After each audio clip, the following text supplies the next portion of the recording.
Welcome to UglyMugsPodcast. I'm your host, Quincy. And your other host, Justin. So tonight you skipped tea. I skipped tea. You skipped coffee. I skipped the mug. You skipped the whole goddamn mug. I did. Bitch. Yes. It's been a harsh end of year into the new year. I was like, I don't really feel like tea.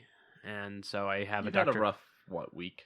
Yes. Yeah. I work retail, for Yeah. those who don't know. And it was, ooh. I don't do that shit no more. No. I haven't done that shit in a while. But I was like, I was this close to bringing up a freaking rock star or monster. That's what I have downstairs. And I was like, you know what, I'm going to leave that down. I'm going to probably dump it out. I can't be doing that to my body. Just trashing your palace. Like, yeah. And I mean, I've been doing well as far as like gym work. Like Yeah. I at home, I do about 30 sit-ups and I'm trying to do Is that push. your resolution? You're going to try to No. be more active? No. No resolutions? My resolution is to get this to where I want it to be. I don't want to see numbers. I just want people acknowledging it. You know? Like the podcast. Yeah, the podcast. The way you're doing your hand gestures, it almost makes it look like you're talking about yourself. Like, That too. I want people to look at I want this. people to look at me. Look at me. I want people to acknowledge my existence. Look at me. Look at me. I Captain No. Whatever. That was a good movie, by the way. Which one was that? It's the Tom Hanks one, right? It's the Tom Hanks one. Where the pirates take over his ship. That's what I remember. Don't worry, we're gonna Google it. Captain Phillips. I was gonna say Captain Grayson. I'm like, that doesn't sound right. Mm. But yes, we're in the new year. Yeah. New year, new you, right? No, New Year, same old shitty me. Yeah, you're the same. I worked out a good amount for the last year, and I didn't see the changes I wanted to see for my body. So that's a resolution I don't care about. I'm down a little bit. I could feel it. I could certainly feel I'm down a little bit, but my shoulders hurt. From New Year's Eve to New Year's Day, I worked. So I for about 8 hours into the new year, I've been doing nothing but moving water. Mm-hmm. So I'm like, that's good for weight training and all that. But fuck if I'll feel it in the morning. Yeah. No, I probably won't do any resolutions. I'm not one of those resolution people because I find most people that set resolutions don't fucking do them anyways. So there have been a few people in my life that have set something and followed through with it within the first couple of months, and then they fall off. Well, they don't fall off. It's just they're done with it. So they set resolutions that have an end goal that's easy to accomplish or difficult to accomplish, but they can do it. You know how they say that the holidays have been commercialized. They say that about like Christmas and Thanksgiving. Oh, I find that about Valentine's Day. Well, my theory is it's true for those holidays, at least to an extent. My big theory, though, is I feel like New Year's resolutions was 100% created by companies. Oh, of course. Because they can just do product all fucking day long by you sitting there. Like, let's be honest, how much workout shit is there going to be in the stores now? How much vitamin shit is there going to be in the stores now? Gym memberships. Now, healthy foods. Now, see, there's cool things because places like 24 Hour Fitness that kind of halfway bind you to contract, they're like, you can pay it this month, you don't have to pay it next month. But then there's places like Planet Fitness that's like, you can just come and go as you please as long as you pay a month in advance because that's your month that you're going to basically use. So pay us that month. You can use the gym whenever you want. You don't have to. You can. We would prefer that you did because we want to better you. I'm like, that's good. Yeah. My brother's actually got a Planet Fitness membership. He's never once been in there. I don't think. I'm pretty sure he's had the membership for like 2 years. I don't think he's ever gone. To be fair, he looks fit. He looks like a string bean. Yeah. He went from being fucking anorexic to finally being healthy, and he's also still younger than us. So fucking, his body hasn't slowed down. 23. How old am I? 25. No, I'm 26. 26. So he's 21. 21. Yeah. Okay. So that's right. He just turned 21. Yeah. We saw him on his birthday. His 21st birthday. Jesus Christ. At the bar. Jesus Christ. But he's 21. So his body hasn't been like, you know what? We're going to slow down and start storing fat. Yeah. But moving back, you have a very particular type of coffee. I have. Now, with this particular type of coffee, it's a brand you love. It is a brand you will, when you pick it up in the grocery store, you clutch it close. You try and connect a bond to it. It is Folgers. Yes. Best part of waking up. Yeah, and you just clutch it and you just love it and you wrap on its top and you check its seal to make sure nobody fucked with your coffee. To be fair, I do that with a lot of things. You do. check I do seals too. on walls. I do it too. I do it with all vitamins. But this Coffee one, creamer, it's a brand new milk. brand. It's a brand new brand, right? Or a brand new subset of yeah, Folgers. yeah. So Like, it's called Noir. Noir. They've got 3 flavors. I couldn't possibly tell you the other 2 because I haven't bought them yet. But this one right here is the Rich Satin. Satin. I would have you try it, but the fan in here has already cooled it down a bit, and my coffee mug warmer is downstairs. So there's a whole pot downstairs. Try it later. I will. Okay. I'll make more cups tonight. You'll have a sip. When I took a sniff of the grounds itself, I was like, ooh, that. Mm-mm. Yeah, it's dark. But as far as taste, I've realized to open up my expectations of the taste may be different. Yeah. So I will go in with a light sip and an open mind. So out of the 3 flavors, this is the middle one. Yeah. Because they have like the light, the medium, and the dark. And this I'm not gonna is the dark of this. And that's the whole thing. The whole set is already supposed to be dark. Noir. This is the medium of the dark. So medium dark. Yeah. Okay. That even still, holy shit. That's good. Yeah. I have found that I'm drinking it fast enough that I'm sitting there going, crap, I need to get up and get another cup of coffee. I'm out. So, Okay. it's not going to waste, which is a good thing. Yeah. It's not like the last coffee you had. You took 2 sips and said, I am done. I gave that one away. Yeah. Marisa was over, and I ground up, she doesn't have a coffee grinder. I ground up all the beans for her and gave it to her. Yeah. Speaking of Marisa, shout out to the This spooky show. This spooky show. Yeah, shout out to them. They're getting a lot of notoriety, and I'm hoping to keep it going. Yeah, they're getting plenty of love over there. They get some fans and whatnot. I think it's because Spooky's in. Spooky is, you know, I mean, it's cool, and they're fucking hilarious. So, we're funny, right? we have our moments, right? So tonight we do have 2 new movies we're gonna do and come back with reviews for you guys next week. I don't know which order we'll do these in, so we'll just go with which one's up first on the computer. The first one is Grind. It is a 2003 comedy. It's about some skateboarders who want to get sponsored or want to become big. Okay. Bam Margera shows up in it for a little bit, but it's not a Bam Margera movie. He just kind of shows up as himself. Yeah. No. Yep. It is what is his name? Adam something or other. Brody. Yeah. Brody. He's fucking hilarious in it. The guy in the background there, I also don't remember his name. The one on the left. But in Rat Race, he's the one that pierced his own tongue. Yeah. Yeah, I remember him. And then the one on the right is from Dazed and Confused and from what's the other one? He's from Dazed and Confused and he's from Cabin Fever. But it's they go on a road trip basically following this famous skateboarder, kind of in the hopes to impress him with their skateboarding. They leave everything behind, work, school, all that shit. Just to go. Yeah. I don't remember all the characters' names. I just remember the blonde one, the one that I was saying is from Dazed and Confused and Cabin Fever. He's Sweet Lou.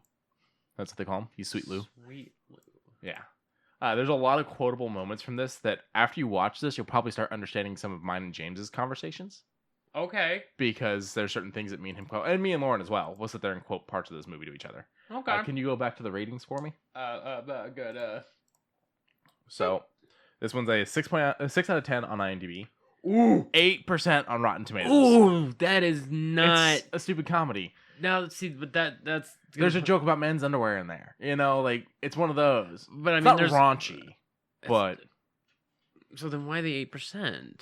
You think just because it's like poor timing? I think because it's not going to teach you a lesson. Okay, and then fucking 30 on Metacritic, 93 from Google users. 93 out of 100. It was a flop. They spent $6 million. They made $5 million. Yeah, I see that. I'm curious. Pull up some Rotten Tomato reviews. Hopefully, we can get some spoiler-free ones. Okay. Oh, see, audience puts it at 79. That's a little far. Yeah. Okay. I'll give it. Yeah. Okay. They want to attempt to transpose the sports movie formula onto the extreme sports scene. Grind achieves extremes only for lameness, or only of lameness. The worst movie of the summer. Worst movie of the summer. Pretty much a complete waste of time. But look at the photo on that. I'd hate to be that kind of person, but she does not look like the person you go, hey, watch this skateboarding comedy. You know? Tomato meter approved critic. How do we become a tomato approved? Well, first of all, critic? we have to write reviews. I'll fucking do it. I think you have to just like write a lot of reviews and kind of break down. You also have to look. She's got publications and stuff like that. So. Well, 500 of my favorite movies are reviewed in my book. But as this writing my top 10 would have to include Chicago. It cuts off. It cuts off. It doesn't even give us her top 10. Unless these are her top 10. Well, we can see the ones she's rated the highest. So she just gave the new Little Woman's a rating, it looks like. Little Women. Yeah. 95. Yep. A minus. Okay, and Cats, she rated a C, which I'm like, 20%. No. All right. The other movie is Detroit Rock City. It's another road trip one.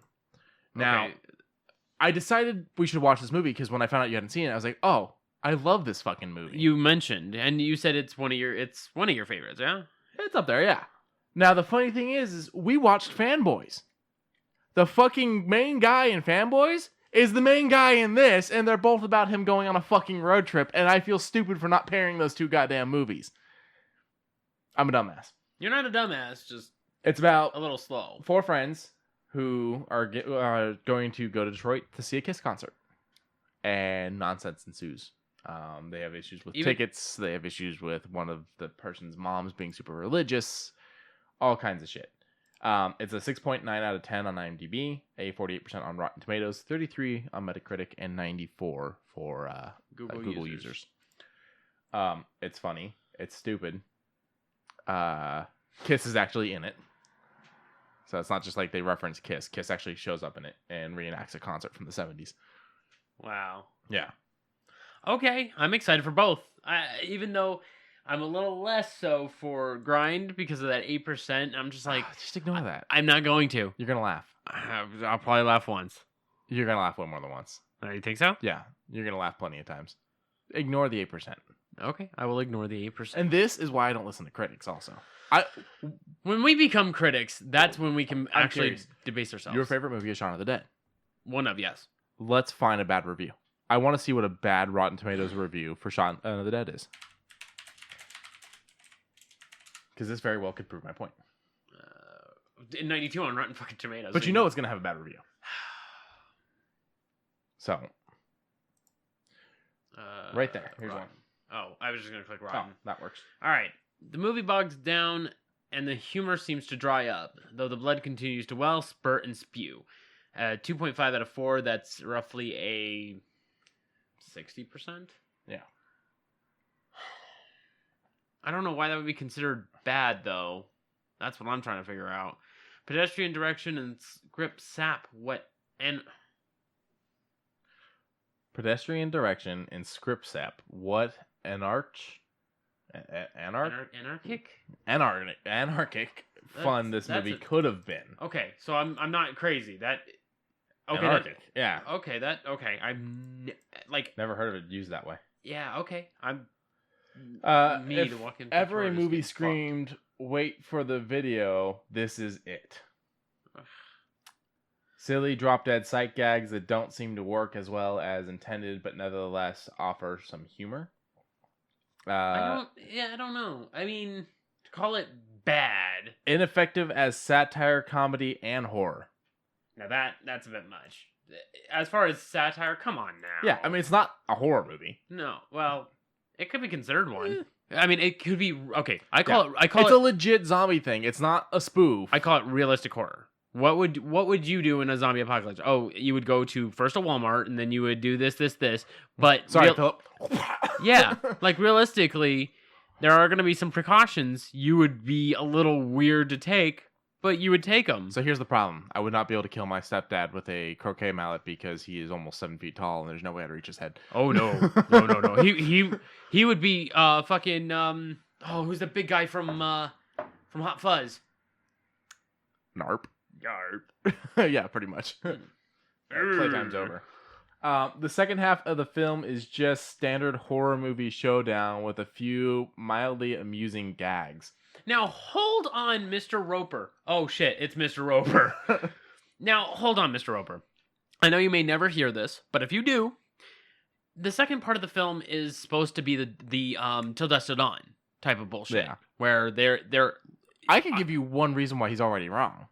The jukebox gets activated while they're beating the shit out. At the speed of light, Yeah. I'm gonna make a supersonic man out of you. The Yeah. whole time. Like, I mean, it still has jokes. Fuck you. That was the very opening part of that. Yeah. And then it actually gets like super tense, and then when things start falling down, and then they were But then you have the bullets exploding on the bar from the fire. the Winchester, yeah, the actual Winchester, Yeah. Like I was like, "Yeah, this is great." I'm sorry, Sean. For what? Don't be. No. I'm sorry. Oh,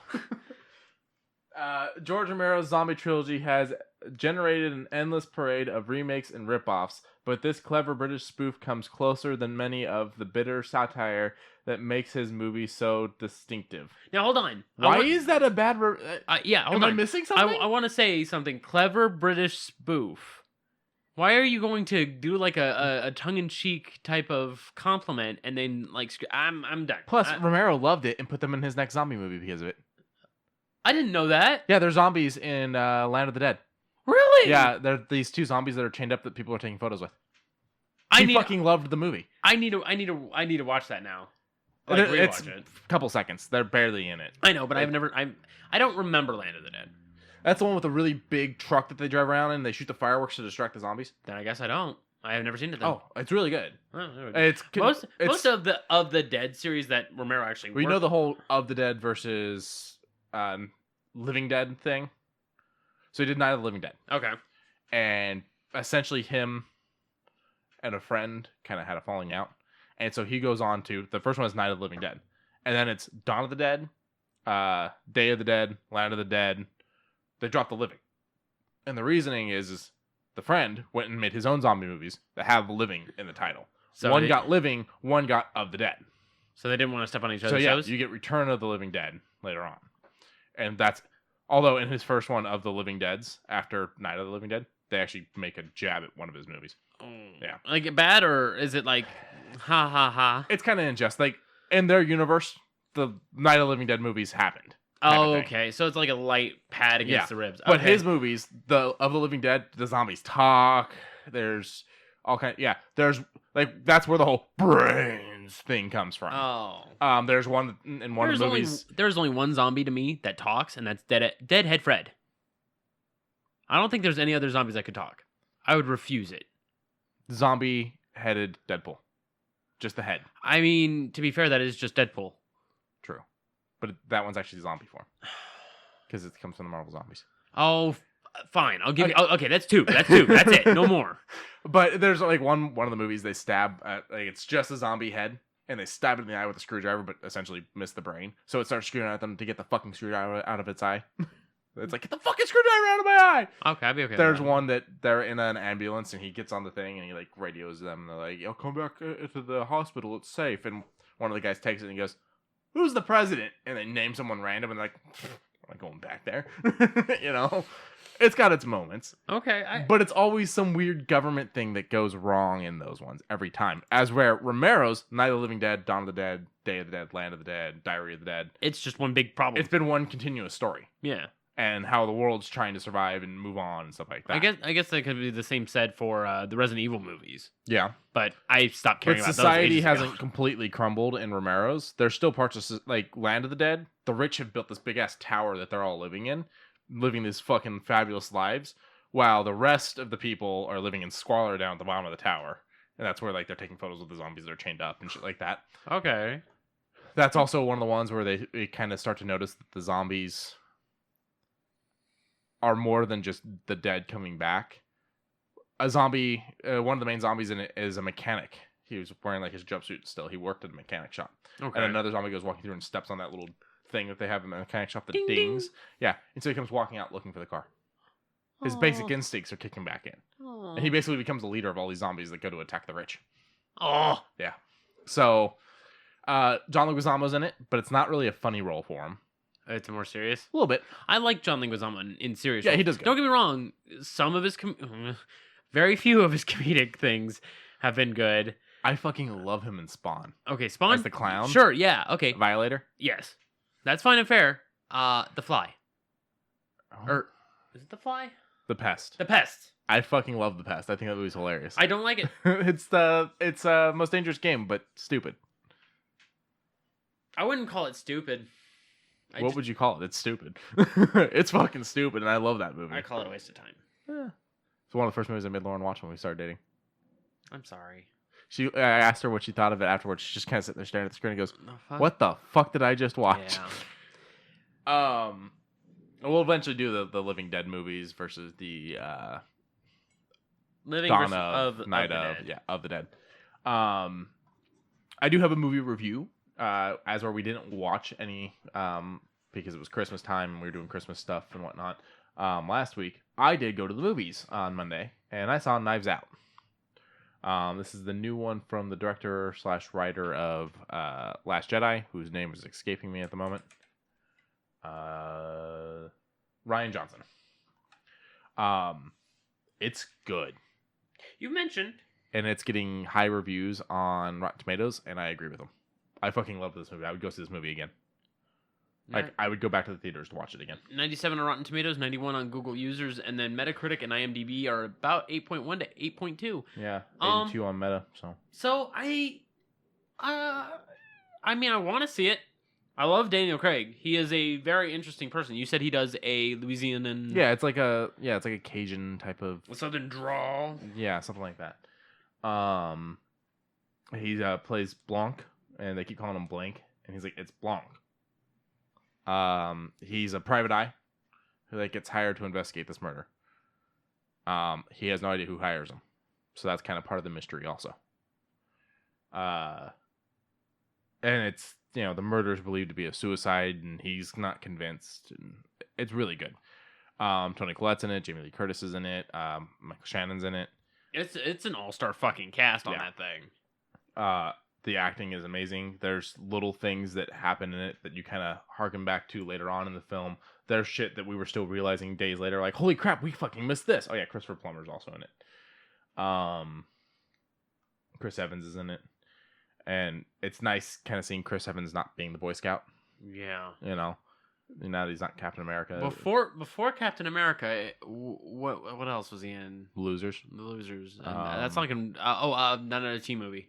Not another team movie. Yeah, that's the only two I can think of. Black fucking hair. Yeah, he's been. I know he's been in a lot. I know I've seen him in a lot. It's just those are the only two that come to mind because of so much saturation of Captain America in my head. Yeah, no. Because he had during his Captain America time, did he do any other roles? Yeah, he did other stuff. It was just a little bit more family friendly. I think was kind of the concept. I don't know that Disney necessarily told him that he had to do that way, but he may have been playing it safe. My phone's not working. Yeah, he's done plenty of shit. Let me see. He's got 49 things as an actor. So yeah, all the things he did while as Captain America is shit I've never heard of. Like the Small Time the Thing? Iceman, he was in that.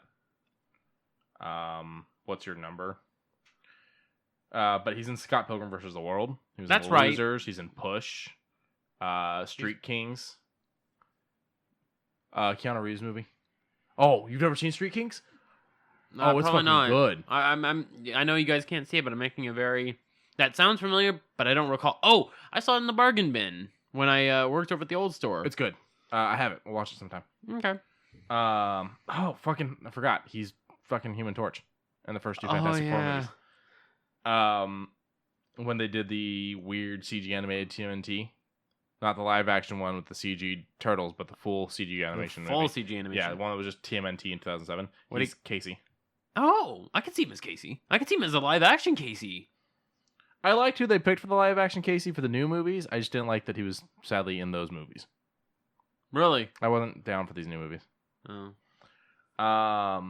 Do you think they gave too much depth to the turtles? I didn't watch them. Oh. I just didn't bother. Oh. I didn't like anything I was seeing in the trailers. Okay. Plus, I don't like Megan Fox. And I really didn't like her as April O'Neil. Did you know he was in a Marilyn Manson music video? He was in the music video for Tainted Love. Really? Yep. Interesting. One of the first things he did. That was like 5 things into being an actor. I'm sorry for being so high-pitched on that one. I was taking a drink and came out weird. Yeah, he's done stuff. Definitely Captain America has been a major part of his career. But I mean, he's still got plenty of years ahead of him. I mean, he's what? He's born in 81, so Let's find out. Chris Evans. he's 38. Yeah. He's got plenty of time to do some kick-ass roles still. And he's a good actor. He is a very good actor. I do appreciate him. So That's America's ass. It's America's ass. I definitely suggest you go and see this. I think you'll enjoy it. Especially because you like the whole Agatha Christie type of mystery. Oh yeah. Like that. Hey, wait a minute. I will say that it definitely did a thing where it told you what's going on, but left out a few details that if you're paying enough attention, you're going, there's something still not right. And then... Like, it leaves that air of mystery. Yeah, right? and then it does wrap it up for you. All of it? By the end of the movie. All of yeah. it. Every All single thing. Yeah, all of it's wrapped up by the end of the movie. So, if I go in and I have one let loose string, it should have already said what had happened with that loose you string? probably just weren't paying attention. Okay.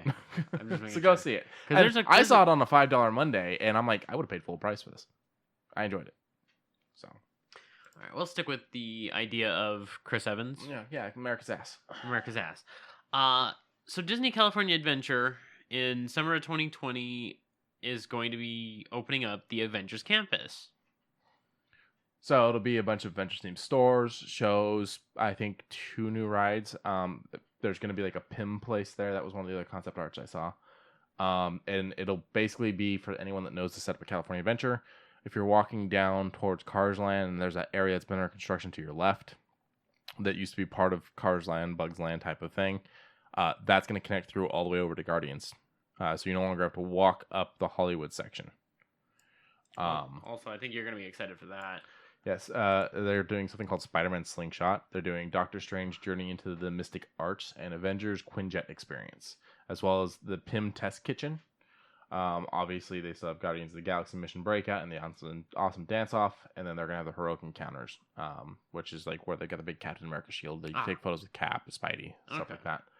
I would assume they're doing something similar at Disney World. In fact, Disney World may even get more because they have more space. So, bastards.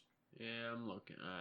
No, just the California Adventure. Yeah, they'll probably do the California Adventure one first, test, see what works, The and then Paris one, and the Hong Kong one. Those are the only 3 that are here. Yeah.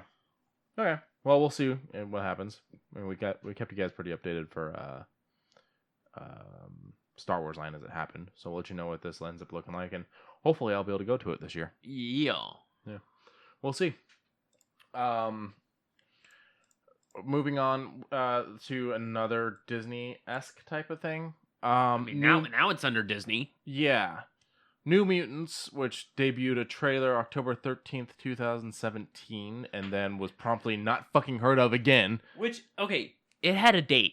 It had April 13th. It had April 13th as a date. That means that it had a 6-month window. An exact 6-month window. Unfortunately, the movie is done. The movie seemed like it was in post-production. It seemed like it was ready to go. I don't want to know what happened at this point. I just want to know. Give me more. Give me a good trailer. Hit me with that trailer. When's the next trailer coming out? The 6th. So I'm going, when the 6th rolls around, I will actually be leaning toward watching it because this early one, this little teaser one here, that even though it's 2 minutes long and that's usually the preface. I don't know if it's a teaser. I'm just assuming, considering this was all they released, that maybe they planned to show more in a future. Yeah, I need more. Give me more. Give me a reason. He started skipping through the trailer because he was bored. He couldn't sit through the full 2 minutes. I couldn't. Like, this scene. Like, okay, cool. It's the establishment. This scene. What am I establishing that you're at some kind of psych ward? Yeah. I don't need that. Give me something that is a new mutant. Like, okay, someone had really powerful brain. Well, I think you're getting... The title, I think, is speaking to you the wrong way. New Mutants is a comic book run.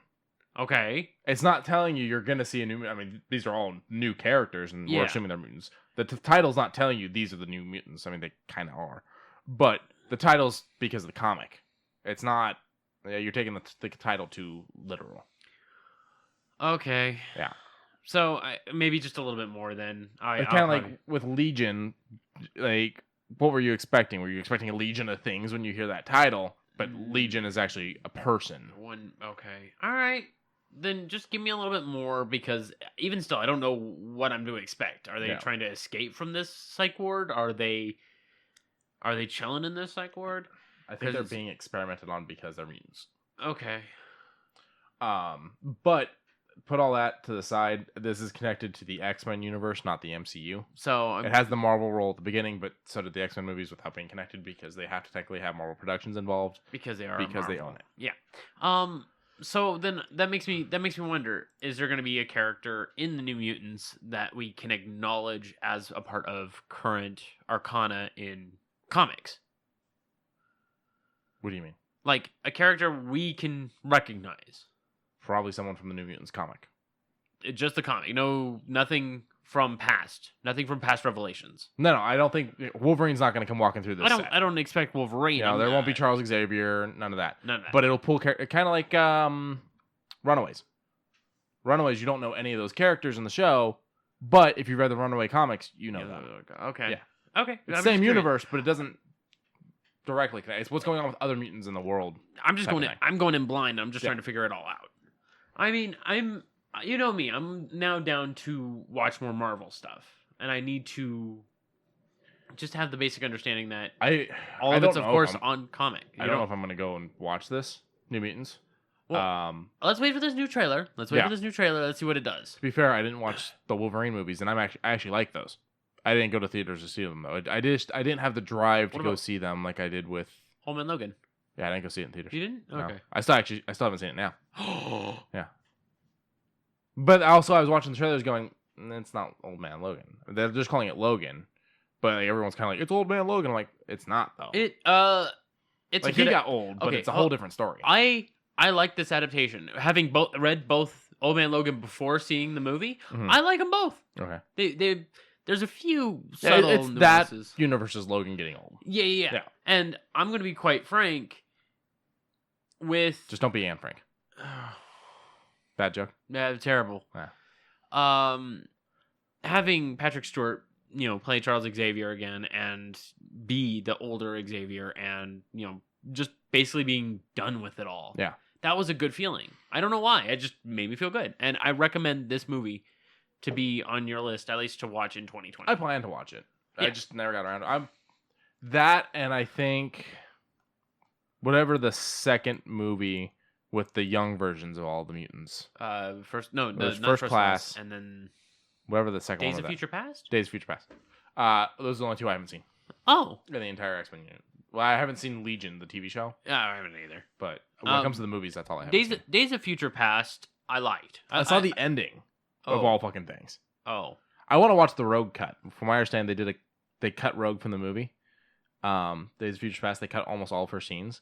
And I guess they released the other version of the movie with her scenes in it, and everyone says it's better. They call it the Rogue cut. Oh. And I want to watch that one. Okay. I mean, that'd probably be director's cut then. Yeah.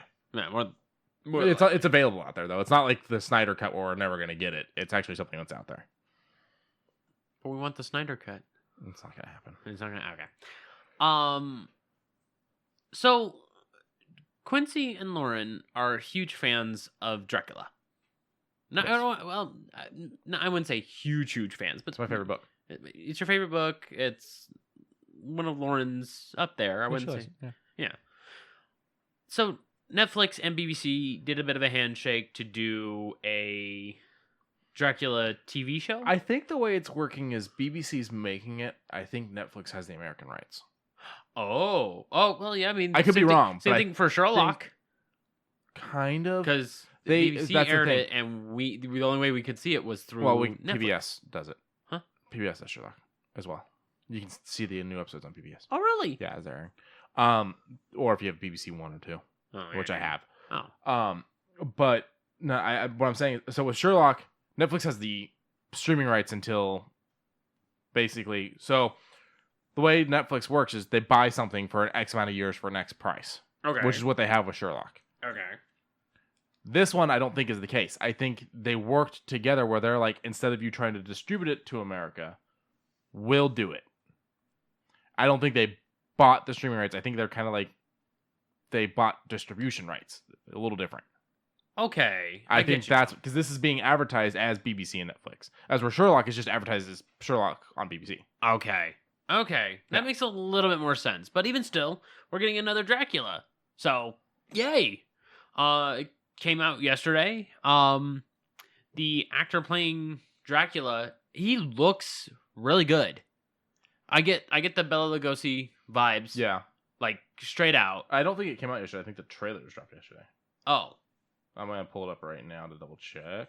Well, I mean, them doing a big announcement for it was yesterday that I'm looking at right here. Yeah. I like the look of it. I'm neutral when It comes out in 2 days. Oh shit. Yeah. Okay. 3 episodes. Okay. I'll probably hop on. Well, an hour 28, an hour 26, an hour 29. So 3 movies. Yeah. Shit. They're doing the miniseries thing like they do with Sherlock. That's fine and fair. Like, real talk, if those episodes for Sherlock were any shorter, I think I would lose my mind. Yeah, they need to be what they are. Yeah. Yeah, it's Clay Spang, I think is how you say his name. Yep. Yeah, playing Dracula. He's got a fine fucking chin. Yeah, you really like his chin. I love his fucking chin. He when he speaks, it has that defining feature, that nice jawline. So I'm pulling up No what homo. he's in, and I haven't seen most of what he's in, but he is in The Girl in the Spider's Web, which was the newest of the Girl with Dragon Tattoo movies. Okay. That's the one that's not connected to the I rest. still need to watch those. I read the first. I read the clustered mess. Oh, So like bad or good? From what I understand, the movies are great. Okay. The problem is I think it was Sweden did a trilogy, but didn't finish the book series because the book series is more than 3 books. Okay. Well, And I read the then first book and I liked the first book. Fincher did 2 movies Okay. with Daniel Craig in them, Okay. and then never did anything else. And now this new one came out in 2018, where it's a new actress playing her, and everyone's been completely recasted, and it's basically the next part in the story, but they're like, it's not connected to the Fincher ones. It's just the story that no one else has told yet from the books. But it's the same character, Same character, but different actress. different actress. I don't like that. Different writer, I've- different director, whole new project. I've never liked that. If it's going to be within like the last 10 years, I don't like that. If it's going to be a full reboot, like the Angelina Jolie to Look at it as a reboot, but it's starting in the middle of the story. that's stupid. I mean, if it was done in the last 10 years, I find that to be stupid. I'm sorry. It was done in 2018. Okay. Let me see when the Daniel Craig one was done. Or the 2 Daniel Craig ones. Okay. I want to say like 2012. I'm going to put a guess out there. 2012. Let's see. James Bond. Yeah, I know, right? 2011 was The Girl with the Dragon Tattoo. Okay. So that was still within the last 10 Yeah. years. I don't find that to be in reboot territory. But that's the thing. They did that movie in 2011, and then nothing. Like, they just didn't make another movie for the next fucking 7 years until someone else went, well, no one else is fucking doing it, so I'm going to do it. Yeah. Okay. All right. Because Just to keep the story going, I guess, but was there at least an attempt to get back everybody? I don't know. It's not the same directors or anything. So the other one is The Girl with the Dragon Tattoo, which came out in 2009. That's the foreign one. Yeah. Which then had, I do believe, 2 sequels. Yeah, the girl who played with fire, and the girl who kicked the hornet's nest. But the book series, I think, is way more than that. The girl with the dragon tattoo. I don't know. I would have preferred them to just be like, we're gonna fucking do it. We're gonna film them all, and we're just gonna release them. Like, what they should have done is they should have written the scripts for however many books there are. I mean, as far as the mainstream books, yeah, sure. If you're going to fill in those gaps and replace, I guess, if the actresses and actors don't want to fill it, go right ahead. But I would say have it be a subsidiary story. Have it be like hey, I heard that story, but mine goes a little different. And then basically change the cusp. Like, if you can just change it just that little bit. A little bit of the bubbly. I think there's 6 books. A little bit of the bubbly. The girl with the dragon tattoo, the girl who played with fire, and the girl that kicked the hornet's nest, the girl in the spider's web, which was the one that no one had made, which is why they did the 2018 one that isn't connected, and then the girl who lived, the girl who takes an eye for an eye, and the girl who lived twice. What interesting titles. And I don't even know if Live Twice is out yet. But what they should have done is they should have just written the script for all 5 movies. Make it all one big story. Very Back to the Future 2 and 3. Oh, where they were already done. It was supposed to be one big movie, and they realized it was too much, so they cut it into 2. Do you think they added anything to Back to the Future 3? Oh, yeah, to make it more of a feature length, I think so, yeah. Okay. Just making sure you were... So, should have written the scripts towards one big thing, and just fucking film it all, and cut it to where it fits. And then that way you can just pop one out a year, and you don't have to worry about the actors aging, the actors moving on to other projects, contracts for 10 years. The longest you can contract someone is for 10 years. You figure 6 movies, but, 2 years between filming and releasing each one, you're going to run out of that contract. You better hope they fucking come back and don't ask for an astronomical amount of money. Yeah, literally, the literal fucking Lord of the Rings trilogy. There you go. There you go. That's how they should have handled it. And I think that's how this new person should have handled it, rather than being like, well, I'm just going to tell the book story that no one else has told. Because we keep getting to this point where we keep stopping before we reach the next part in the story. So let's do the next part in the story. I get what he was thinking, because I'm like, fuck yeah, tell us the next part. Someone needs to tell us the next part of the story. I don't like the fact that it had to be a third rendition of the fucking character. Okay. I just hope that it goes over well. I honestly do. Because having read just the first book, I never saw the movies. Now that you told me Daniel Craig's in them, I'm like, oh, I didn't know that. I will definitely... That's only the first 2, sadly. That's fine. I still want to watch it. Yeah. Because I want to see how true to the book. Because there are very few... book to movie. The books are Swedish, right? Huh? I think the books are Swedish. Unsure. I'm not going to go running it. But as of what I know in the book, I want to see it portrayed as well as it can on screen. Yeah. You don't get that too often. Mm-hmm. Like Hunger Games. I read the first book. No, first 2 books. And I saw the first movie. I was like, this is pretty adaptation. Mm-hmm. It's not too bad. The only downside was that it was a 2.5 hour long movie when they could have cut out a few scenes. They could have dripped a few things. I feel like that happens with every movie where it's like, that's based off a book, where it's like they include the wrong parts. Yeah. And they changed the wrong parts. But I'm trying to think of a book to movie adaptation I really like. Fear and Loathing in Las Vegas? I haven't read the book. Okay. That one I will say, pretty fucking true. But that one I did backwards. I did movie, then book. Having read the book afterwards, the book gets a little stranger. Since we're on the subject, here's one: Bram Stoker's Dracula. Okay, with Gary Oldman. Okay, it's the book. Okay, to the point that when they did that Dracula movie or Dracula TV show on like Stars or Showtime, whatever it was, I was like, I don't know if I want to watch that. And with this one, I'm like, I might. I don't know. Like, this looks good. It looked pretty good. But the whole time I'm sitting there going, you're not going to outdo the movie that was the book. Yeah, and I mean, it's all new renditions. Me and vampires are very finicky. I've very seldomly seen vampire movies. I think the one that I would say is up there is probably Interview with the Vampire or Blade 2. I like Blade 1 better than 2. But 2 is definitely up there. Guillermo del Toro did 2. Don't get me wrong. I love his work. I'm not going to take it away from anything. I love all 3 of the Blades. I just wasn't a big fan of the genetically altered vampire thing. It was supposed to be a nice idea. The first one was, I can create a sunscreen that protects us from the sun. Well, no. The first one was, I'm going to become a vampire god.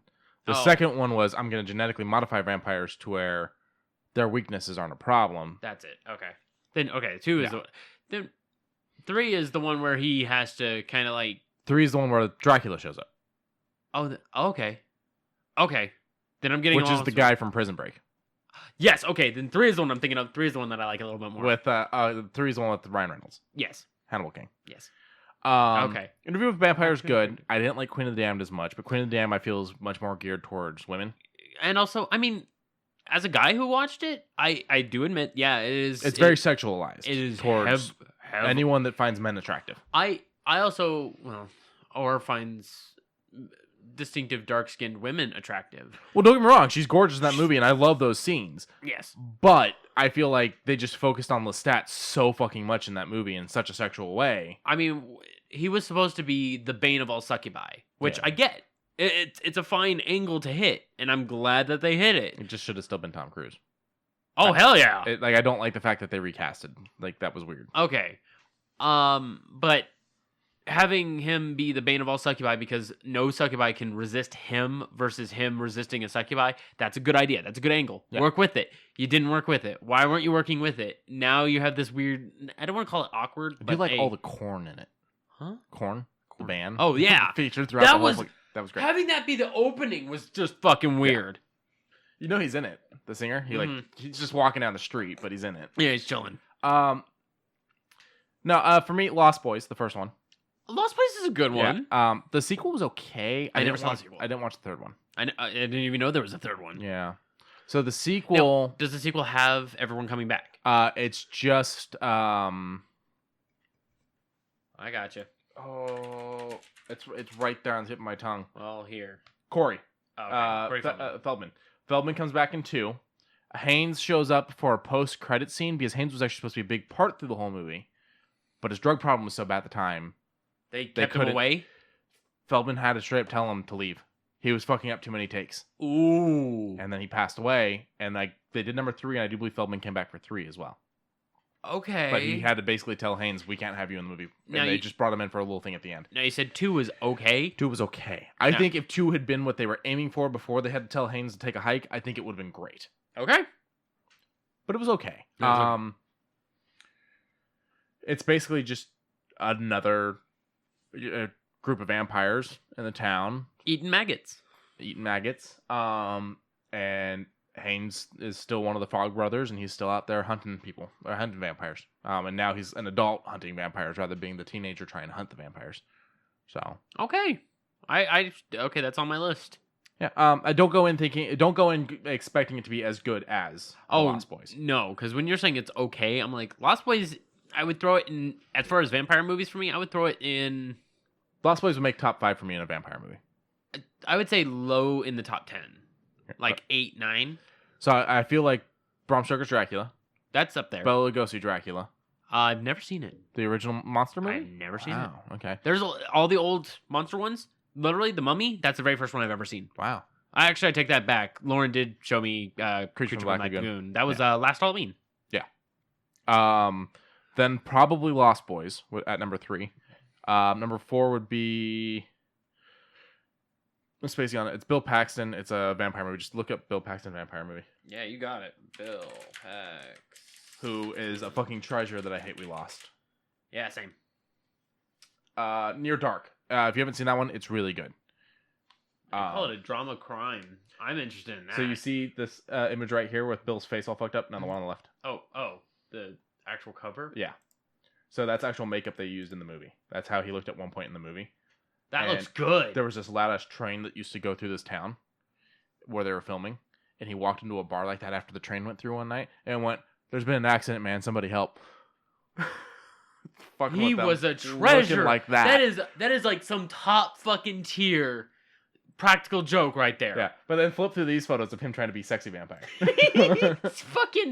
doing the fucking oh god, what's his name? I love him to death. I don't know. Does this pose Jurassic Park? Oh, Jeff Goldblum. Jeff Goldblum pose. He's doing the Jeff Goldblum pose. Yeah, and then the next one with him with the shotgun. Oh, that's cute. Yeah, it's a good one. So it's Bill Paxton, and then the other main actor in it, I'm spacing on his name. He's from Alien. Game Over Man? No, that's Bill Paxton. That's Aliens. Yeah, just pull up the... I can't read that from here. Yeah, the names are... Oh, right there. You just had it. Lance Hendrickson. Click on him and you'll recognize him. He's old in that photo. Oh, okay. Okay. So, did you see Alien vs. Predator? No, I was gonna say he's the one that the Predator chooses not to kill because he can tell that he's already sick. And then he fucking hits the Predator, and the Predator's like, you know what? Never mind. Fuck you. But yeah, no, it's fucking great. Basically, it's these people that kind of get picked up by a group of vampires, and they're trying to kind of get away from it. Oh, neat. The vampires drive a van where they blacked out the windows, things like that. Okay. So yeah, it would probably go Bram Stoker's Dracula, Lost Boys, Near Dark, and then number 5. Got to throw a meme in there somewhere. No, I think I'm gonna No, hold do. on. Wait, let me ask you. Would you count From Dusk Till Dawn as a vampire or a undead? The original From Dusk Till Dawn is a vampire movie to me. Okay, then I would throw that in my top 5. You know, I'll probably make that number 5, which will make the other one I was thinking knock down to number 6. I'm spacing on the name again. It's an Ethan Hawke one. I got Ethan Hawke and Willem Dafoe. Yeah, you just give me a look.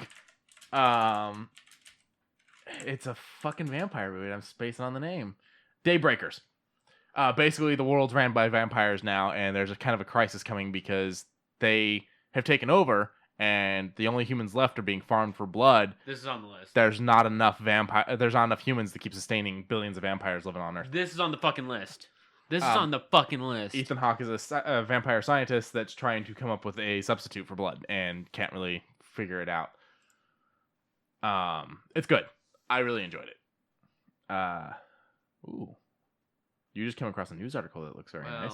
Oh, 2014, so maybe it never actually happened.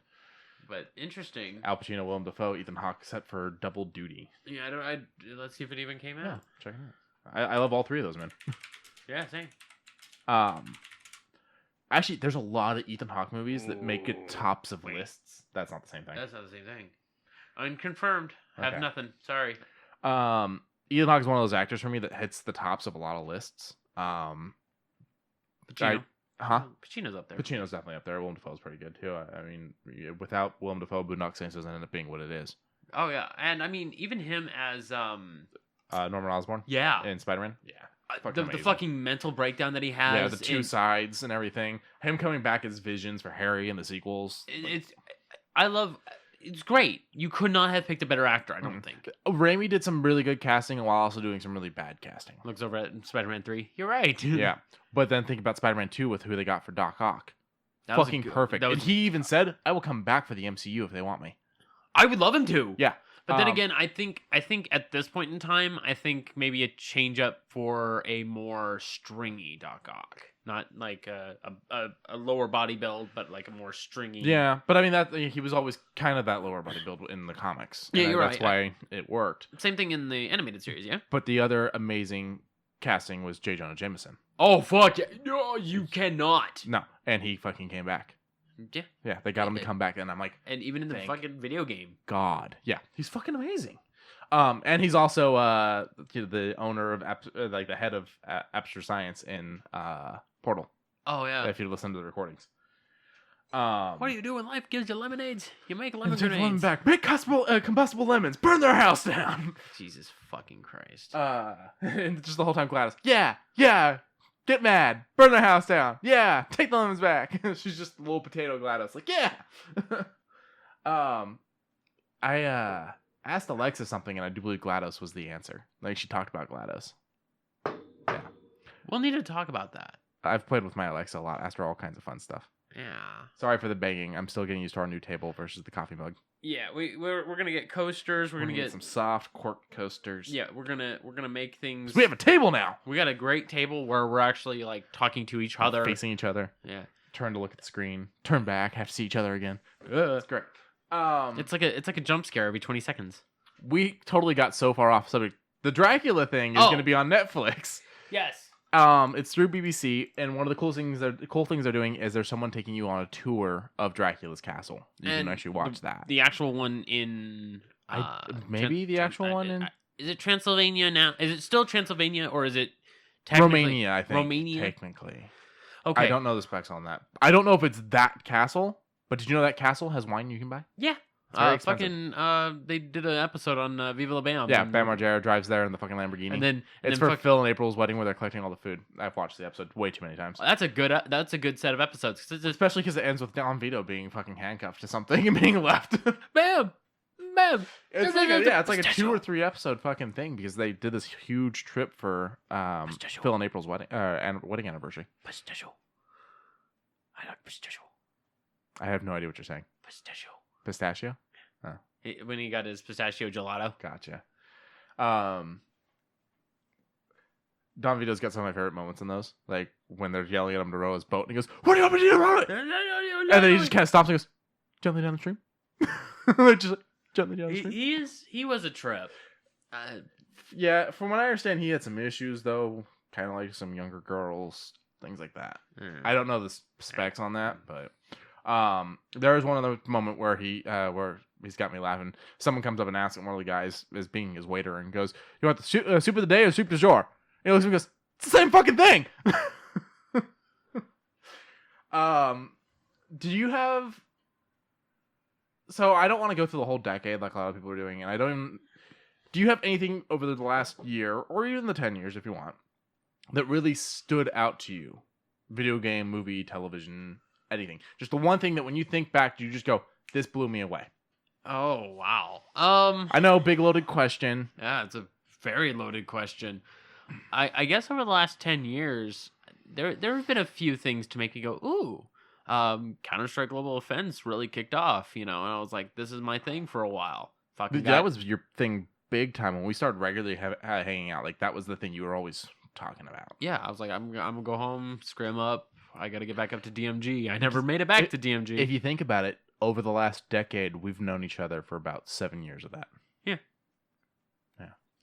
We spent way too much time together. No, That's it. I'm canceling this whole thing. I'm All leaving. All right. So if I'll don't follow us on Twitter because we're done. No. Yeah. So CS:GO, it did hit big. CS:GO was big. It's trying to come back. I don't think it's gonna hit as big as it did a while ago. I think it's time for a major resurfacing. Won't happen. Like, they just did a new Operation Shattered Web, and I'm like, okay, cool. That means more PvE stuff, more interesting, weapon textures. Another case. I never went back. Yeah. I never crawled back into it, and I was like, okay, well, what else can I crawl back into? There's got to be something I can go back to, and there's one major answer. There's one major answer that I will always go back to. It's my game whenever I am sick.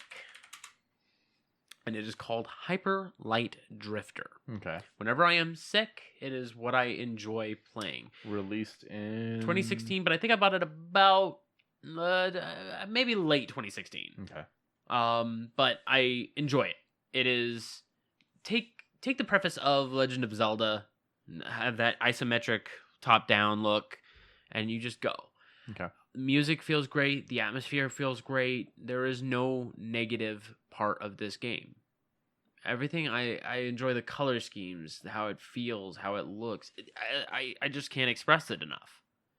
This, for me, would be up there. Like, if you give me 1 week to think about more things, there would be more to add. I kind of wanted this is off the top of my head. I kind of wanted to off the top of your head because I feel like you don't have to sit there and be like, well, this one had really good artwork, this one had that.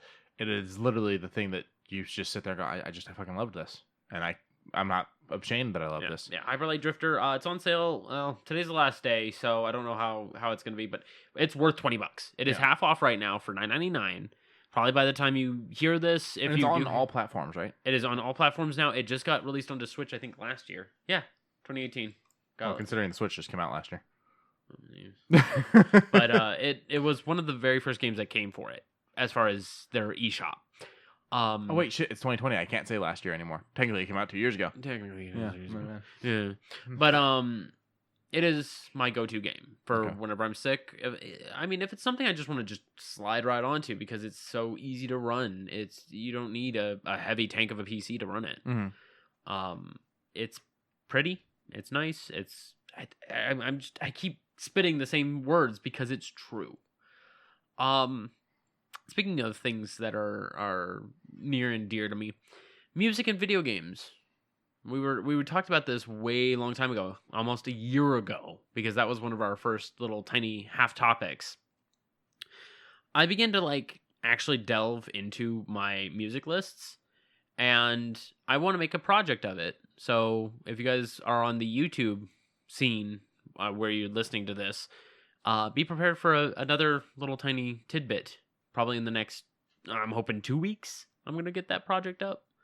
But I'm going to do something that has to do with video game music and how it influenced me personally. I wanted you to know how much respect I have for you right now because you said be prepared and I didn't just start spouting Scar in the middle of your sentence. All new projects is always a good thing. And if you need any help, let me know. My current project is I'm going to keep doing my research on the Star Wars Expanded Universe because I do eventually plan on doing a Star Wars campaign for whether it's there's 3 Star Wars RPGs or tabletop RPGs, and each one and whichever one you play is going to be based off of what time frame and what kind of characters your characters want to be. If you want to be a Jedi, what kind of Jedi do you want to be? We'll decide which one of those 3 you play.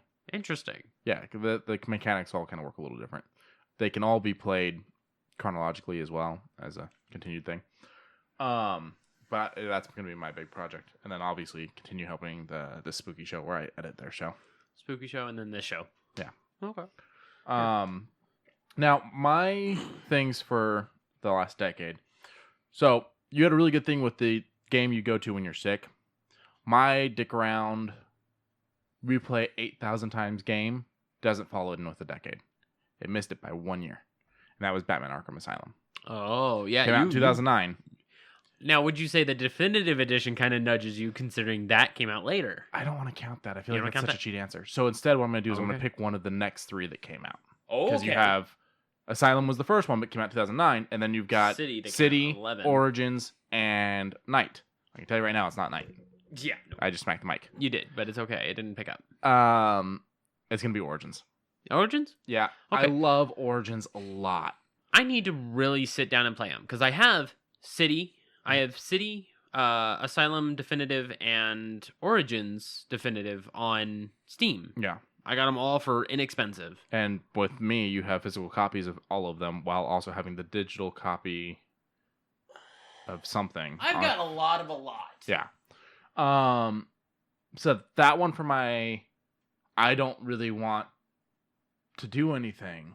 Let me just play something that makes me happy.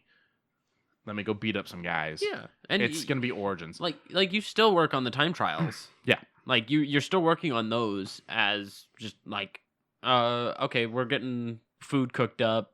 I personally have some time. I'm going to go do this. Yeah. And you did do that a couple weeks ago, if I'm not mistaken. Yeah.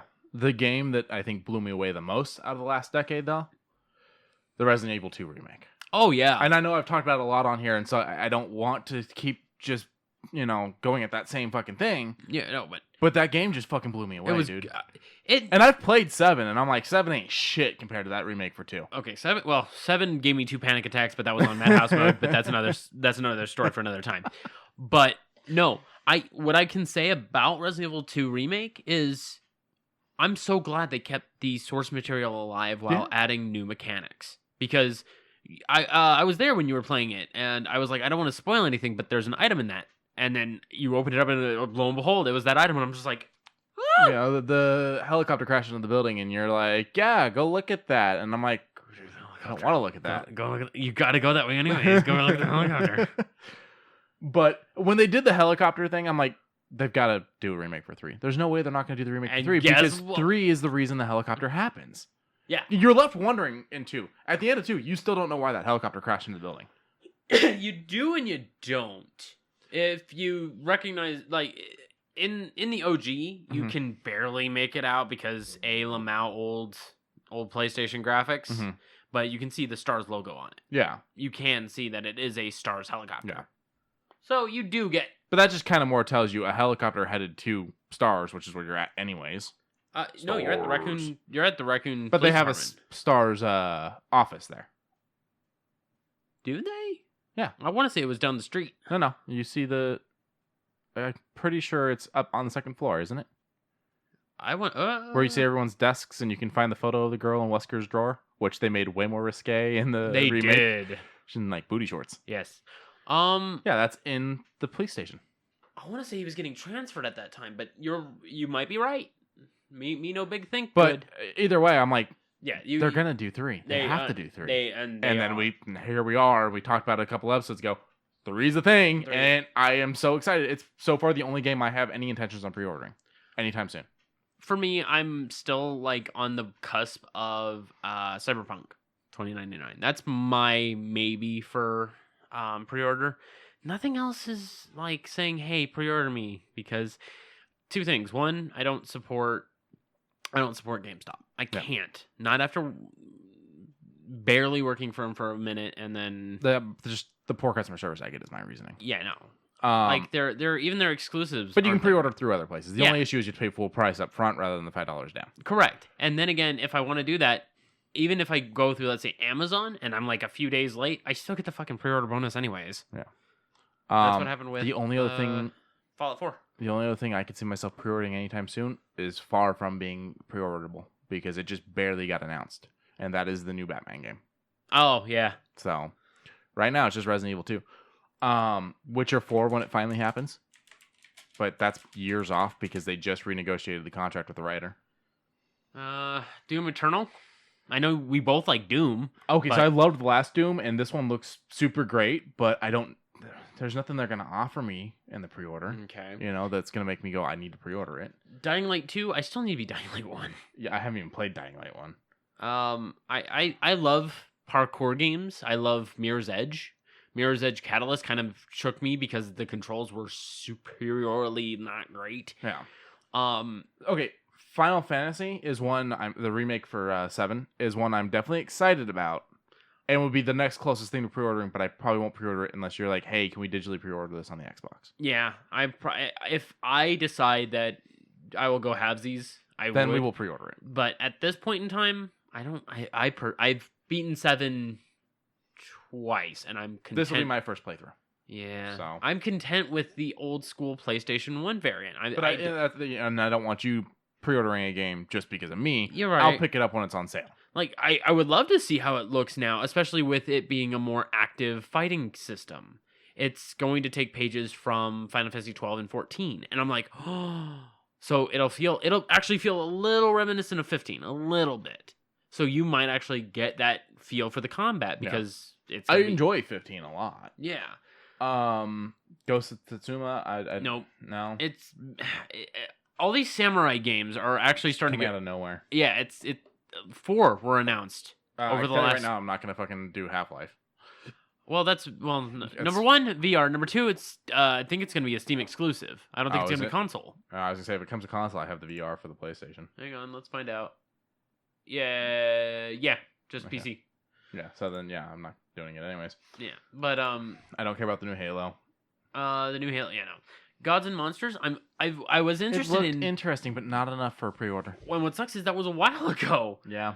Vampire the Masquerade Bloodlines 2. I'm interested in, but I want to see more, a little bit more. Just a little. Give me more, and then I'll give an answer on that. Because playing a Nosferatu in fucking Vampire the Masquerade 1, impossible almost. It was impossible, but it was so fun. Yeah. It was just fun going. That's another one I'd like to do a tabletop of eventually. Oh yeah. Yeah. Oh yeah. I'd be down for it. Have you seen Geek and Sundries? I watched a couple episodes. They get in like full costume and shit. And I was like, the Nosferatu. He's wearing the contacts of the whole thing. He gets so into the character. He's great. He's a lot of fun. I can't remember his name, but he's a lot of fun. Ori and the Will of the Wisps. I liked Ori 1. I didn't play Blind Force, so I have no investment into. You own it. I know I do. I would recommend you play it. I'm just saying, like, currently I have no investment into Will. Okay. So there's no reason for me to pre-order Will. Okay. That's fine. If I play one and love it, then there's a very good chance I would have the investment. Okay. Nioh 2. Okay, Minecraft Dungeons. Okay, I lied. There's one more I'd pre-order, and it just showed up on the list. Right But talk about Dungeons. Yeah, there. Okay. But talk about Dungeons. Dungeons. I mean, I love dungeon crawlers. I love the whole hack and slash. I love Diablo, but when Diablo 3 came out and I played a couple minutes of that, I was like, this is different. Yeah. I don't know what to think about it. But you said, what was it? Reaper of Souls, the DLC fixed it, or was that Goon that said that? Wait, for what? For Diablo 3. That must have been good because I haven't played the DLCs for. Okay, because he's like, this fixes this, and I was just like, eh. Yeah, I haven't played the DLCs. I enjoyed what I played of Diablo 3. I just didn't play much. Copy. But I see you see that we both saw. Okay, so now Lego Star Wars: The Skywalker Saga. So it's going to be the last two Star Wars movies that they haven't done games for yet because they did do a Force Awakens game. Okay. But it's also going to be Force Awakens. It's also going to be Phantom Menace. It's also going to be Empire Strikes Back. It's also going to be I'm missing one from the original trilogy. Last Jedi. No. Strikes Back. I know. I'm just Phantom Menace. Oh, Attack of the Clones. That was one I was missing. Okay. It's going to be A New Hope. It's going to be Empire, and it's going to be not Empire. Return. Yeah, sorry, Empire. The one I missed from the original trilogy. Let me start over. It's going to be the full Skywalker saga. So it'll be Phantom Menace. It'll be Revenge of the Sith, Attack of the Clones. Those two are switched, but that's fine. That's fine. A New Hope, Empire Strikes Back, Return of the Jedi, The Force Awakens, The Last Jedi, and Rise of Skywalker. It'll be all 9 fucking movies and Lego form, and they're even going to go back and fix stuff and add stuff to the original 6 ones that they've already, or original 7 that they've already done, because 7 of those 9 have been released. But it'll be all of them in one for $60. Yay! 9 games worth of shit, including the Clone Wars stuff that they did for number 3. Yay! And that's a big thing for me. Okay. Resident Evil 3, sure. I don't know about pre-ordering it. I'd probably buy it at launch. I'll pre-order it. You'll pre-order it? I'll pre-order it. Okay. But when it comes to Lego one, the main reason I'm pre-ordering is I like the minifigures you get when you pre-order them, which I can still get through Amazon. I don't have to pre-order it through GameStop for that. Okay. So, Rainbow Six Quarantine. I don't know enough about it. I want to know more because I love all Rainbow Sixes. I've yet to run into a Rainbow Six I don't like, so I'm curious about it. Psychonauts 2, like Psychonauts 1, maybe get into Psychonauts 2. I don't know. Me and platformers are very, very give or take. The System Shock reboot, that one I would probably pre-order. Just because I'm a huge fan of System Shock. Skull and Bones still I need a new trailer from that one. Predator Hunting Grounds looks like garbage, but hopefully it's hot garbage. Kerbal Space Program 2 only got that weird fucking CG trailer. I feel weird that there's a new Oddworld without Lucas being behind it, and I don't trust it. I don't know. I need more before I even consider that one. Predator Hunting Ground also, by the way, I'm super excited for. I will not pre-order. Even though it looks like hot garbage? I mean, the game's not ready, and they've said it's not ready, so... You saw the last one during the last State of Play, yeah? Yeah. Okay. But I also don't like State of Play. Okay. No, I'm not going to pre-order it. They need to fix a lot before I'll get it, but I love the concept. Okay. I absolutely love the concept, so I hope it works. Streets of Rage 4, I could probably buy at any time when it comes out. I'm not too worried about that. Yeah, I'm not too worried about pre-ordering that one. Yeah, that one will be a buy on release. Release, yeah. Yeah. Nothing else here really sticks to me. Yeah, no, none of this really sticks to me. What is Twin Mirror? That looks interesting. Let's find out. I'm judging a book by its cover, but upcoming episodic. This is from Gamescom 2018. So this is from a couple of years ago. And just go ahead and skip through it. I'm not going to watch the full 10 minutes. Let's go to another episodic. Let's go here. Okay, so he's got blood on his shirt.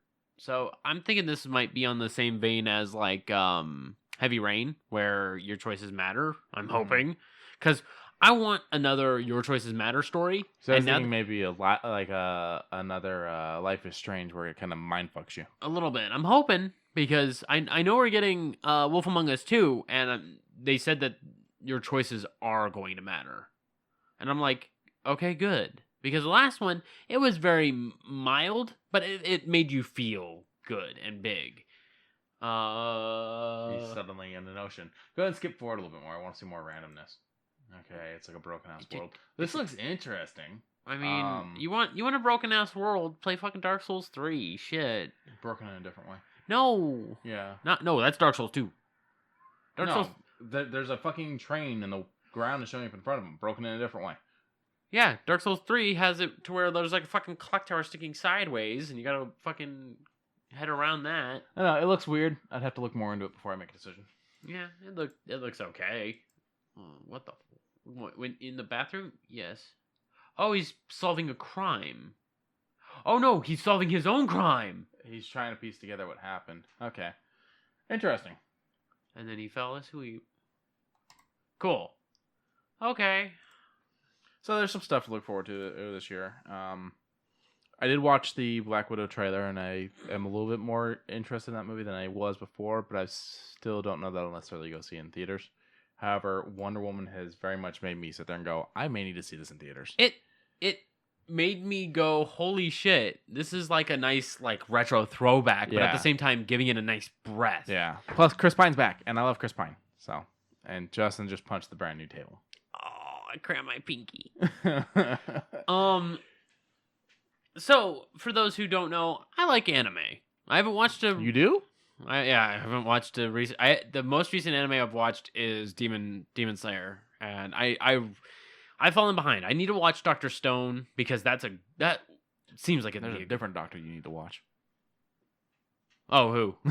I'm like Strange. I'm already with that. Although I am psyched for Strange too. Oh, I am super hyped for fucking Strange too. I with or without you, man, I'm going. Oh yeah, no, that's definitely on my list to go. But there's an animated series that outbeat Neon Genesis Evangelion for top spot. That is a mouthful of a name. Neon Genesis Evangelion. Yeah, say it 5 times fast. Neon Genesis Evangelion. Neon Genesis Evangelion. That's Neon fast. If you want to keep enunciation, you can't with that big of a word. Yeah, it's a fucked up name. It is a huge fucked up name from like 1993. But It's a very old fucking anime. To be fair, this is from what was most watched on Netflix. That we're talking here. Neon Genesis Evangelion. Evangelion. It is from 95. They had a new one, right? Or is it? Nope, it is this. Oh, so they're just saying the old one. Yes. Okay. Netflix. And then, they updated with like the end of Evangelion. Gotcha. Netflix basically pulled all the numbers from what people watched in the anime section, and there's a show that outbeat this. And I'm happy. I fucking love Ultraman. I want to watch the show. Yeah, that's the show. I'm actually kind of happy people are watching Ultraman because Ultraman's great. Very few people know. Like, if you went in and was like, "Oh, it's another one of those Power Rangers," no, do not go in thinking it's Power Rangers. Go in thinking that it's not even mech. You can't even call it mech. No, it's Pacific Rim, but in human size is what I call it. That's the best way I can call it, because it's like I didn't watch this. Did they do the pill capsule thing? Or did you not watch this either? I watched 2 episodes, so but I'm glad to see it. But it looks great. The CG that they have between the field and then the bodies, and I'm just like, yeah, it looks great. Yeah. It was the most viewed anime for the year on Netflix. And if you're wanting another anime to watch, part 5 of JoJo just finished up. Go watch all of that. You'll be completely confused. Part 4 you get more confused on. Part 5, you're not going to get confused. You're just going to get really, really lost on who is doing what at what time because King Crimson. So, yeah. If you lost 10 seconds of time, just you lose it. Would you acknowledge that you lost that 10 seconds of time? I guess it depends on what was happening as let's say you notice how much is in my drink, and then all of a sudden I put down an empty cup, and you don't notice me drink it, and you notice it. Probably not. No. But if you completed a task, or like if you completed something, or we were in the middle of a conversation and suddenly the conversation was over, or my movie jumped 10 seconds, anything like that, I would notice. But something minuscule like how much of your soda you drank, I wouldn't fucking knows. Yeah. That believe it or not, I'm mild spoiler, but then again, it's very confusing on how that is. That's how one of the solutions get handled toward the end of that part for JoJo. Where they're concentrating so hard on what can process in time to try and manipulate another stand. Reki boggles my fucking mind. Worse than Kojima. Like, he is... He released... Death Stranding. Yeah. Yeah. Delivery Boy 5000. Yeah. But I fucking loved... I loved part 5. I need to watch the last couple episodes of the actual anime. I've already read the manga, so I already knew what was going to happen. But it's the fact of the matter that King Crimson is much more apparent in this. But glad Ultraman took top spot in Netflix. Yeah. Now I went and watched a Netflix show, and I've watched all but one episode of the first season, which I don't actually think was done by Netflix. It was done by like Lifetime or someone like that. And I was surprised at how good this was, if that's the case, if I'm correct on that. And they've dropped season 2, which I haven't watched, and it's You, and that's the show that's getting all the memes right now online and everything. and essentially you're following a. Well, I'll give you the description. What would you do for love? For a brilliant male bookstore manager who crosses paths with an aspiring female writer, the question is put to the test. A charming yet awkward crush becomes something even more sinister when the writer becomes the manager's obsession. Using social media and the internet, he begins to stalk her, and he even starts killing and stuff like that. Killing in the name of... Now, I don't want to give spoilers unless you don't care about the show. I think you would enjoy it. You gave me a bit of spoiler-free like recommendation, and with that, I might watch a couple episodes. Okay. So then I'll just put it this way: everything has kind of come to a head in the episode I'm at, which is I've just watched the second to last episode. Okay, and it pretty much left him with two options, which will decide the fate of season 2. Okay. Option 1, he can kill someone, which then what his character would do next, I don't care, because everything that season 1 kind of worked towards and all that would be done. Option 2 would be not killing that person, but going to jail. And I don't care about him being in jail in season 2 or being on the run in season 2. There's no option 3. There's no way around it. It's either kill him or don't kill him. Unless there's a way to frame someone. You think that could be... Without you knowing what's going on, I can't say that. There's no framing anyone. Okay. So those are the only two benefactos. The only way I could see a third option would be keeping someone captive, and that would be boring to watch as well. Okay. So, as of right now, I will watch the final episode for season 1 and see. I think everything up to this point has been absolutely amazing. And whatever decision he makes, I think it'll be a great end to the season. Okay. But I think it should have been the end of the series. Okay. Because what could happen next in his life will be terrible. And I don't care. At least that's where I'm at right now. Well, I mean, I guess you'll have to watch the episode to actually make that decision. Yeah. Because writers are doing these things where you're like, I know what's going to happen next. And then they just surprise you with something that you aren't expecting at all. Something completely out of left fucking field. And you're like, oh... I was not expecting that. I was not anticipating I don't know how true it is because I haven't looked into it myself, but I was told what happened was the first season is based off the first book completely. Oh. The first book is all of season 1. And that the writer wrote the first book with no plans to write a second book. And then eventually some ideas came to her, and so she wrote the second book. And that's kind of why the first book ends the way it does and creates the second book. And so if they're staying true to the book, I'm assuming that's why season 1's going the way it is, where it's like season 2 wouldn't have been thought about because the second book wasn't thought about when the first book was made.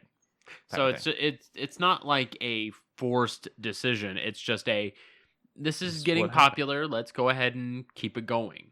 And not even. And then a writer said, "Here's my take on it," and a lot of people were like, "Well, this is a good idea." She wrote the book because she had the idea, but she never had the idea for her second book. So when she finished the book and then more ideas came to her, it was like, okay, well, I've got to figure out how to make that work with the way I ended it. You know? And so the TV show is just following the books, which means, while they know they're going to make a second season because there's a second book, because of what she fell into with making the first book, not knowing she was going to make a second book, the show has to follow it because it's being respectful. Okay. And it's kind of ended up in a weird spot because of it. Okay. Then, I mean, I'll watch a couple episodes, see what I like about it, but... I keep doing this where I watch 1 or 2 episodes of something. I do it all the time. And then I just bounce, and I need to stick with something. I just watched the first 3 episodes of Good Omens. Oh, the Amazon Prime exclusive thing? Yeah. It's really good. I heard it was. It's just the CG was a little fucky, though. Yeah. But the story is good and the characters are so good that just ignore the CG. Okay. You know? That's what I would figure at this point. Because it's a good story without all that. It's a Neil Gaiman book. So, and it's just... I don't know why it says season 1.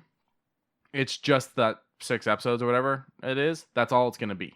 Because it's a miniseries, because the story has a beginning and an end. Okay. But they just like to say it because it is the first and only season. Yeah. And so it confused people, though. And people kept contacting Neil Gaiman like, there's more? And he's like, no, there's not more. Just watch it. That's it. Fuck off. And you can cover this because you know more about this than I do. Well, I don't know much more about it because I've only played the first game. Earthbound has a fan game called Mother 4, also known as Oddity. and it's a full-length game apparently. I don't know. It's a, what do they call it? Not exactly the thing, but a parody. I don't want to call it a parody either. But even still, it's inspired by Earthbound, and it looks great. It looks fantastic. It looks like it has a pretty straightforward story. We just watched the trailer for the first time, and it's got beautiful pixel art. It's got craziness. It's got a little bit of craziness. It's got the same type of encounters where it's the wild zany background while main characters are in the foreground. It's got pixel pigs. It's a 100% best game ever. Yeah, it's got fucking pixel raccoons. I'm loving that. It's a very interesting thing, and I'm curious to know what the end game of this one is, considering the end game of the first two Earthbound games was very, very, how do I put this lightly? You have to go into a body and kill a fetus. Like, how are you going to change that shit?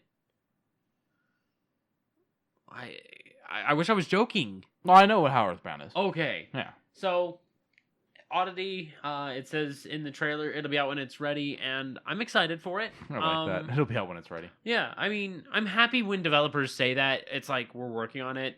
We don't have a time because whatever. And then they said, relax till then.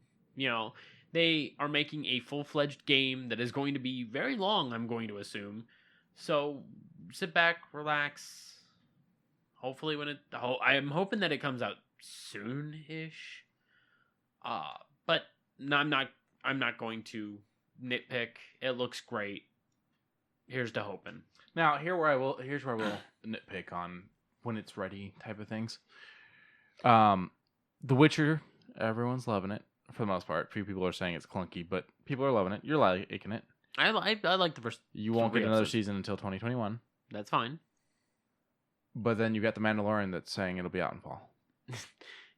Yeah. Because they're getting shit done, and they're like, we have a project to work on. Let's get this fucking done. Yeah, and I'm super curious what's going to come after Mandalorian. Like, you have an entire universe just open to you. So I finished Mandalorian. I'm still too behind. I'm almost there. Shut up. So at me. It wrapped up some stuff while leaving enough stuff for you to go, oh, season 2. Yeah. Try not to spoil. I'm not going to spoil anything. Okay. So it wrapped up some stuff while leaving enough for you to go, oh, season 2, stuff the Mando doesn't know is coming in type of thing, you know? While also giving him a goal. Yeah. He has what he's got to go do next. What I like is he has a bit more of a goal now than what he had before. Because the goal before, and with even where you're at, has been stay alive, keep the kid alive. Yeah. But now it's stay alive, keep the kid alive, and do this. Yeah. So which is I like that. A pretty straightforward story, but it's the way he handles it. It kind of road trippy, if you will. A little bit. Yeah.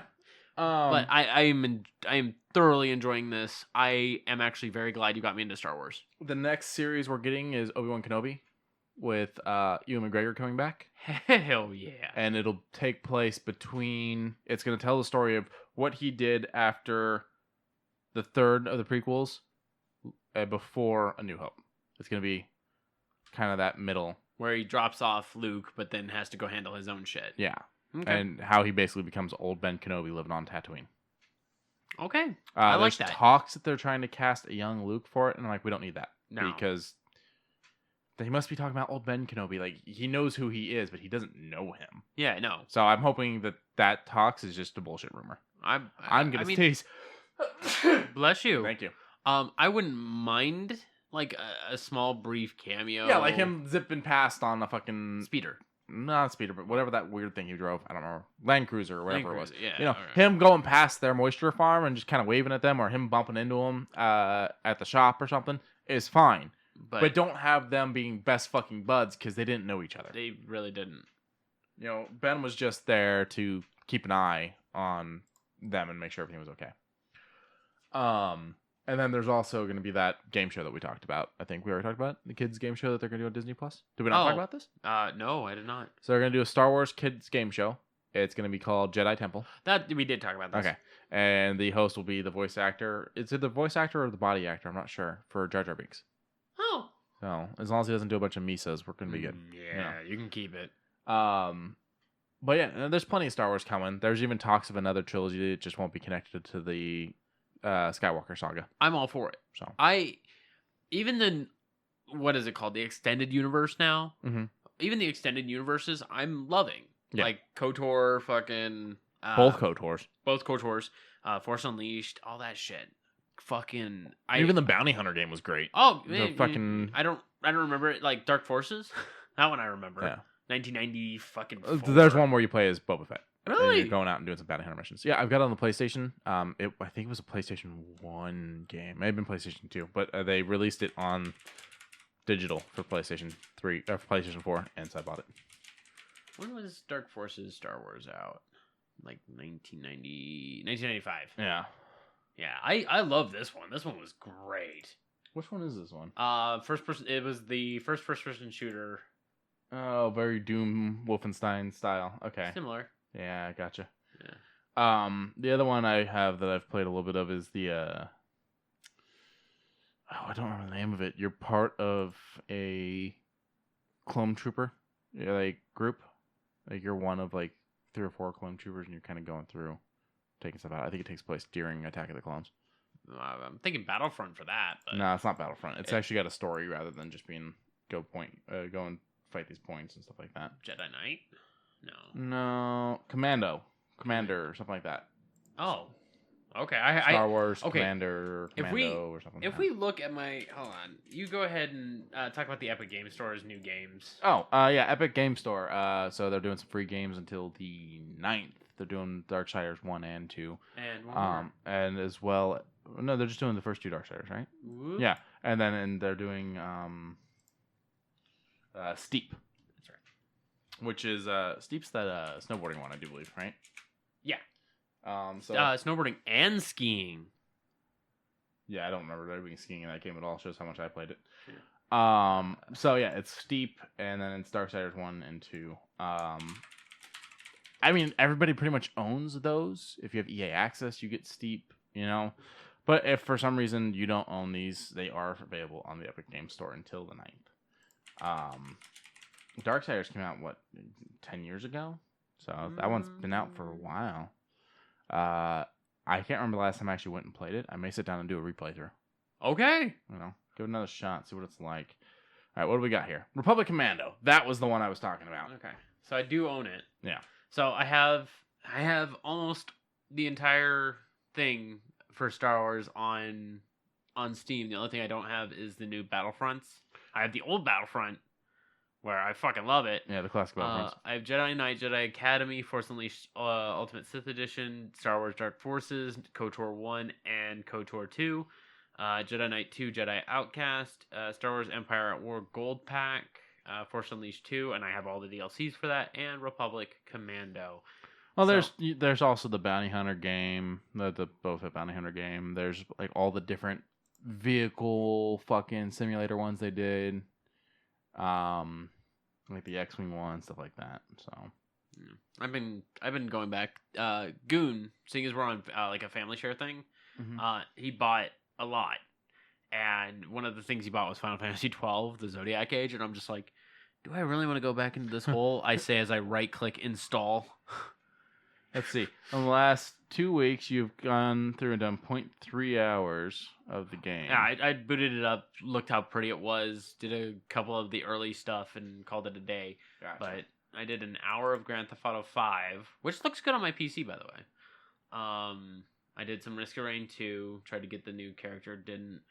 Played 2 hours of Call of Duty World War II, 6 hours of fucking Rocket League, because I'm starting to slowly become addicted to that. And World of Final Fantasy scared me, so I don't know if I want to go back to that. World of Final Fantasy scared you? The chibi sprites that they have made me very unsettled. Okay, you have to show me this. I have no idea what this looks like. Okay, store page. Because now I'm curious. What's weird is it has quote-unquote mature content. I'm like, I don't understand what you mean by mature content. I don't see the mature content, but... Okay, they've already got some scary-looking fucking things. Those? These. You don't like those? They unsettle me. I thought it was going to be another Chris, Final Fantasy game because that third thing right there. This one? No, the one before that. This one? That bothered me more. Oh, that's a fucking I don't remember what they're fucking called. Flying eyeball with mouth. Flying eyeball with mouth. But It's like a fucking beholder. It is kind of similar to a beholder, but they got like tonberries, slimes, chocobos, black mages, that sort of thing. But like their the normal character look likes, it's literally fucking Kingdom Hearts. Yeah. And I'm not mad at that. I'm like, cool. So this is gonna be the game, right? And then I get the fucking chibi variants, and I'm just like, I don't like it. Yeah, it's not something like, but it's a choice. It's just what the game looks like. Yeah, look at how Lightning looks. Yeah, that looks weird. I don't like that. I think that's like it's either Lightning or Aerith. It's hard to fucking tell. But I'm going to figure it out. It's a Pokemon variant because you have to capture things and use them similar to Pokemon. Alrighty then. Yeah. And I'm good. I don't want any of that. And then you got a tiny baby Cloud. Look at how tiny this baby Cloud is. It's so weird. I don't like it. Yeah, I don't want any of that. I'm good. But it's got very good reviews. I will be digging through it. I'm gonna suck it up and go through it. The other ones he bought was the Dot Hack series. I don't know if you know anything about Dot Hack. So Dot Hack has a $50 thing called Last Recode, and you're like, oh, this is the fourth game in the series, and when it says it's the last one, and everyone's like, oh, that's neat. It comes with the first fucking 3 on the PS2, so it's 4 games for $50. That's fucking good. And the Dot Hack games are fucking huge. They are pretty long, about maybe, if you rush it, maybe 16 hours for the first one. Fuck. Maybe 20 for the second.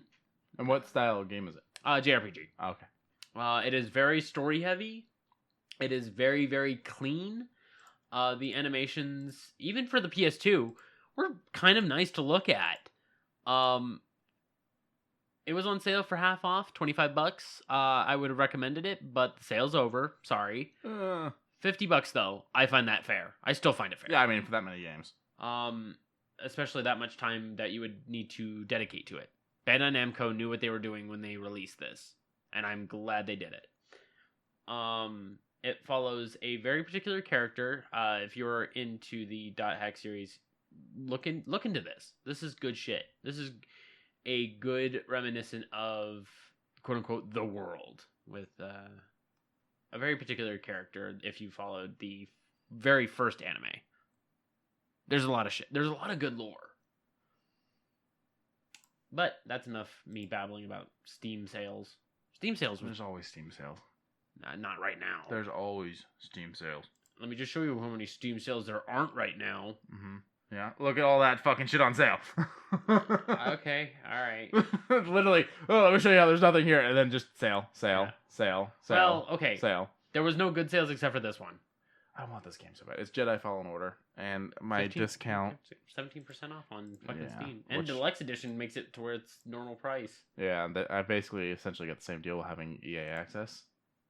Hey, Deborah Wilson. And I really, really want it. I just don't have the money. Yeah. Yeah, look at that. Even more shit on sale. Even Vegas Pro's on sale. Yeah. Edition 14? Is that new or old? That is the new, because I have 13. Well, it's released in 2016, though. Have Yeah, they just not done a new one? Newer from the one I have. Gotcha. Okay.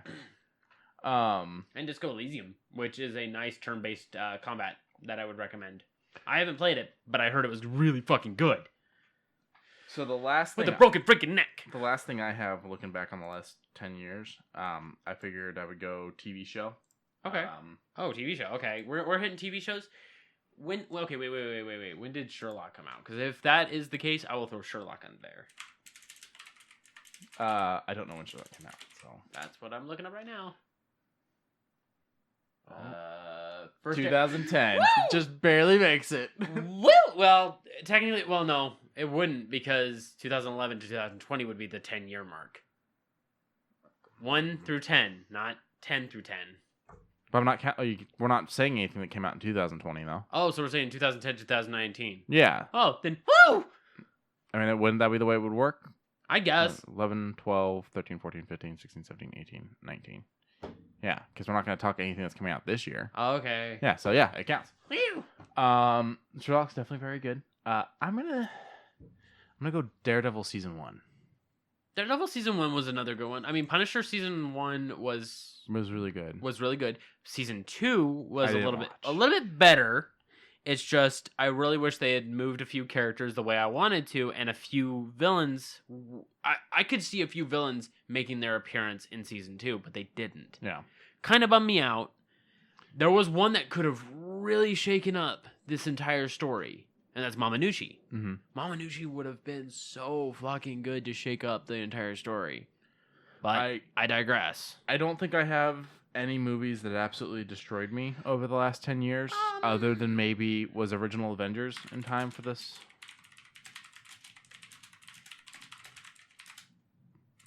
He's going to pull up the last year thing. Yeah. I mean, nothing this year really blew me away. I mean, Into the Spider-Verse was really good.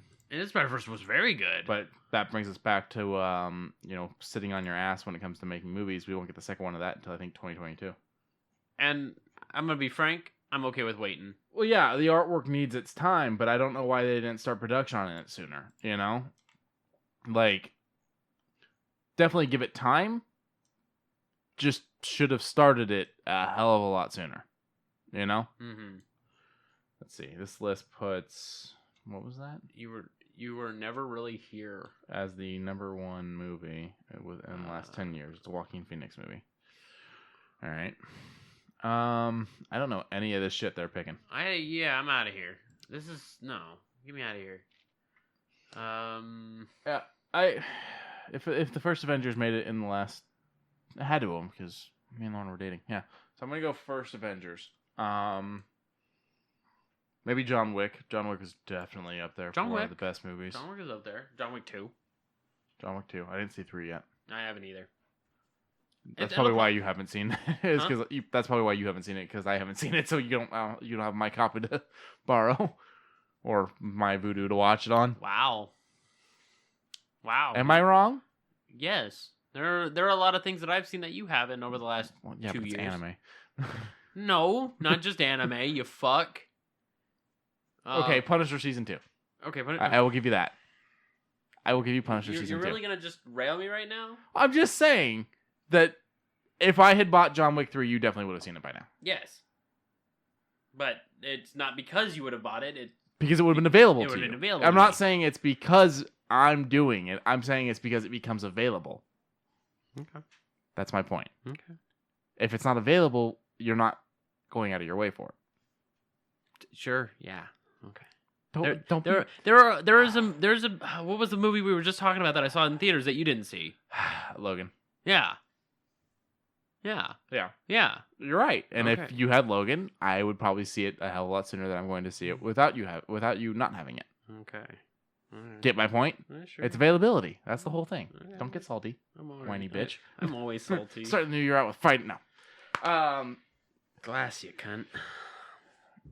I will say Split made it up pretty high. Glass did not. I'm the opposite. I think Split was pretty good, but Glass... I felt Glass was way too rushed. Glass felt way too rushed, but at the same time, all of the scenes that McAvoy was in...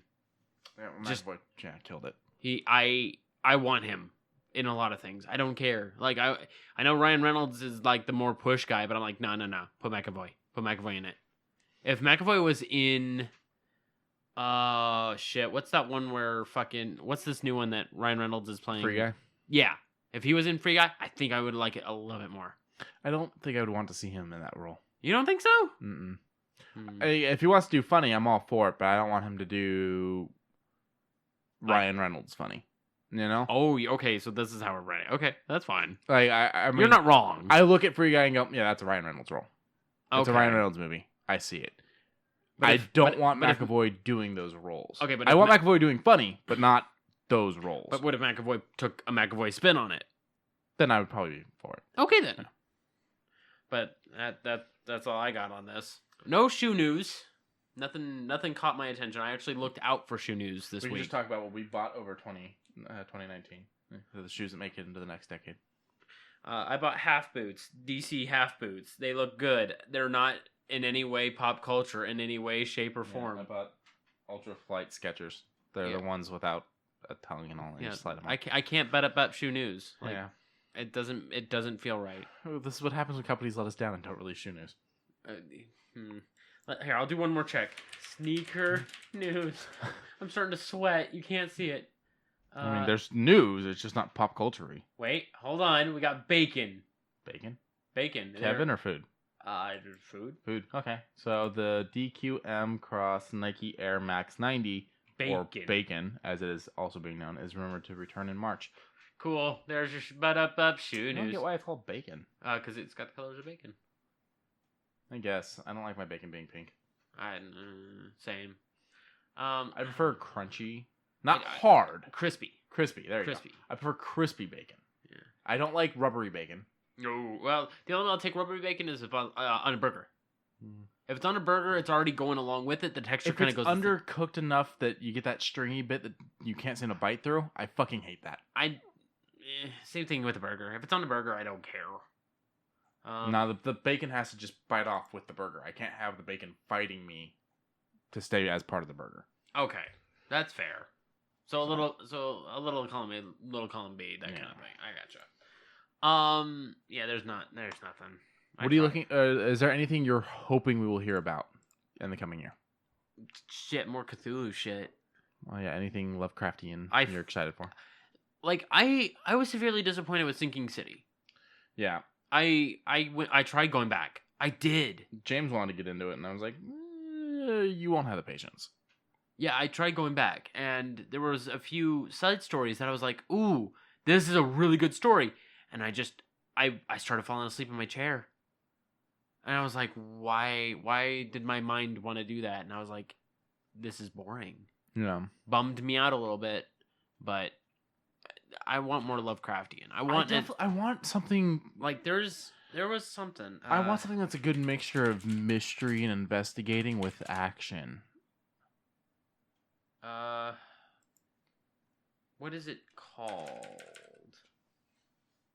I don't know. Oh shit! Is it? No, it's not To the Moon. No, that's the one where they're altering the guy's memories. Yeah, and it's a super fucking sad story. Recommend it super highly. It's fucking depressing, but it's 10 out of 10 on Steam. And it deserves it. It is one of the RPG maker games that actually like pulls at the heartstrings and it actually like wrenches you. But there's a game called something the Moon. I don't know. What's the concept? It is Lovecraftian, but in space. Yeah, I don't know. And fuck. Let's just go to Steam. Because it's gonna be out soon. Alright, we'll just do this. I'll just do this. I want a nice mixture between mystery and action. Like, I always felt sure that trying to figure out what the crime was and like who done it and fighting all the evidence and whatnot, and LA Noire was great, but I just wanted the action to be turned up a little bit. I think that's I want something like that. So it's Deliver Us the Moon. Okay. Now you kind of skipped through the trailer a little bit. Yeah, I was trying to get to the to show me all the stuff. Yeah, I wanted to get you that one scene. But that I I'm saw. not seeing I Lovecraftian. I should have sworn it had Lovecraftian. Keep going through. There's a few more photos still. I went to and then a bunch more videos. Yeah. Kind of bums me out. I think we watched a trailer for this one. Yeah, but then there was that thing. There was a creature. I should have sworn. I think we watched the trailer for this. I think I know what you're talking about.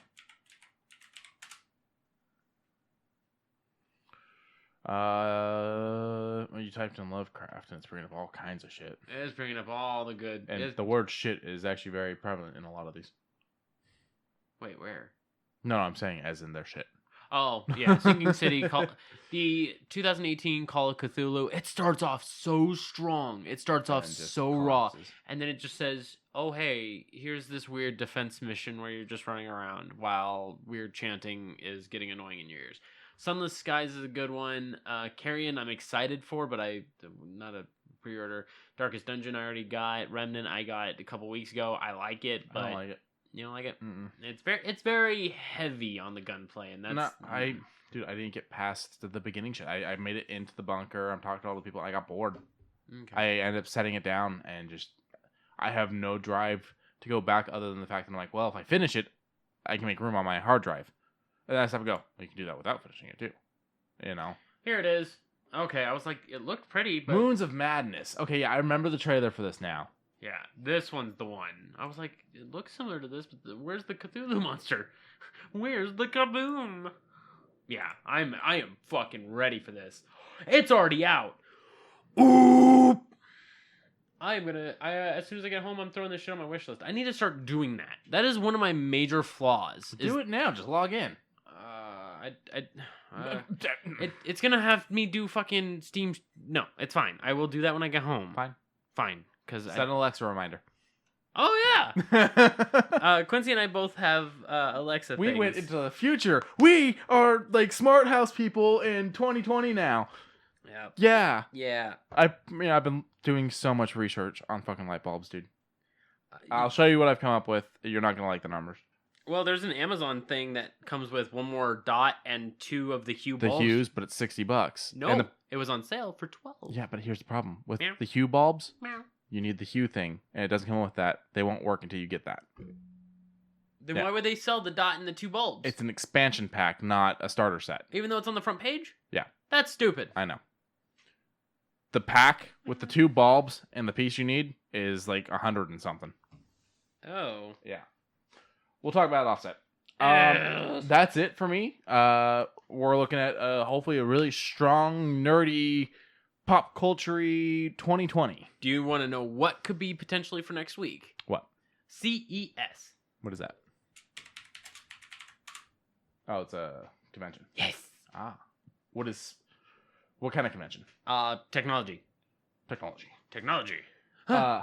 It's out here. It's all every year it's out here. Oh, okay. I know what this is now. Okay. Yeah. So I'm super excited because a lot of from 2 years ago to now, a lot more has been allowed at CES. Mm-hmm.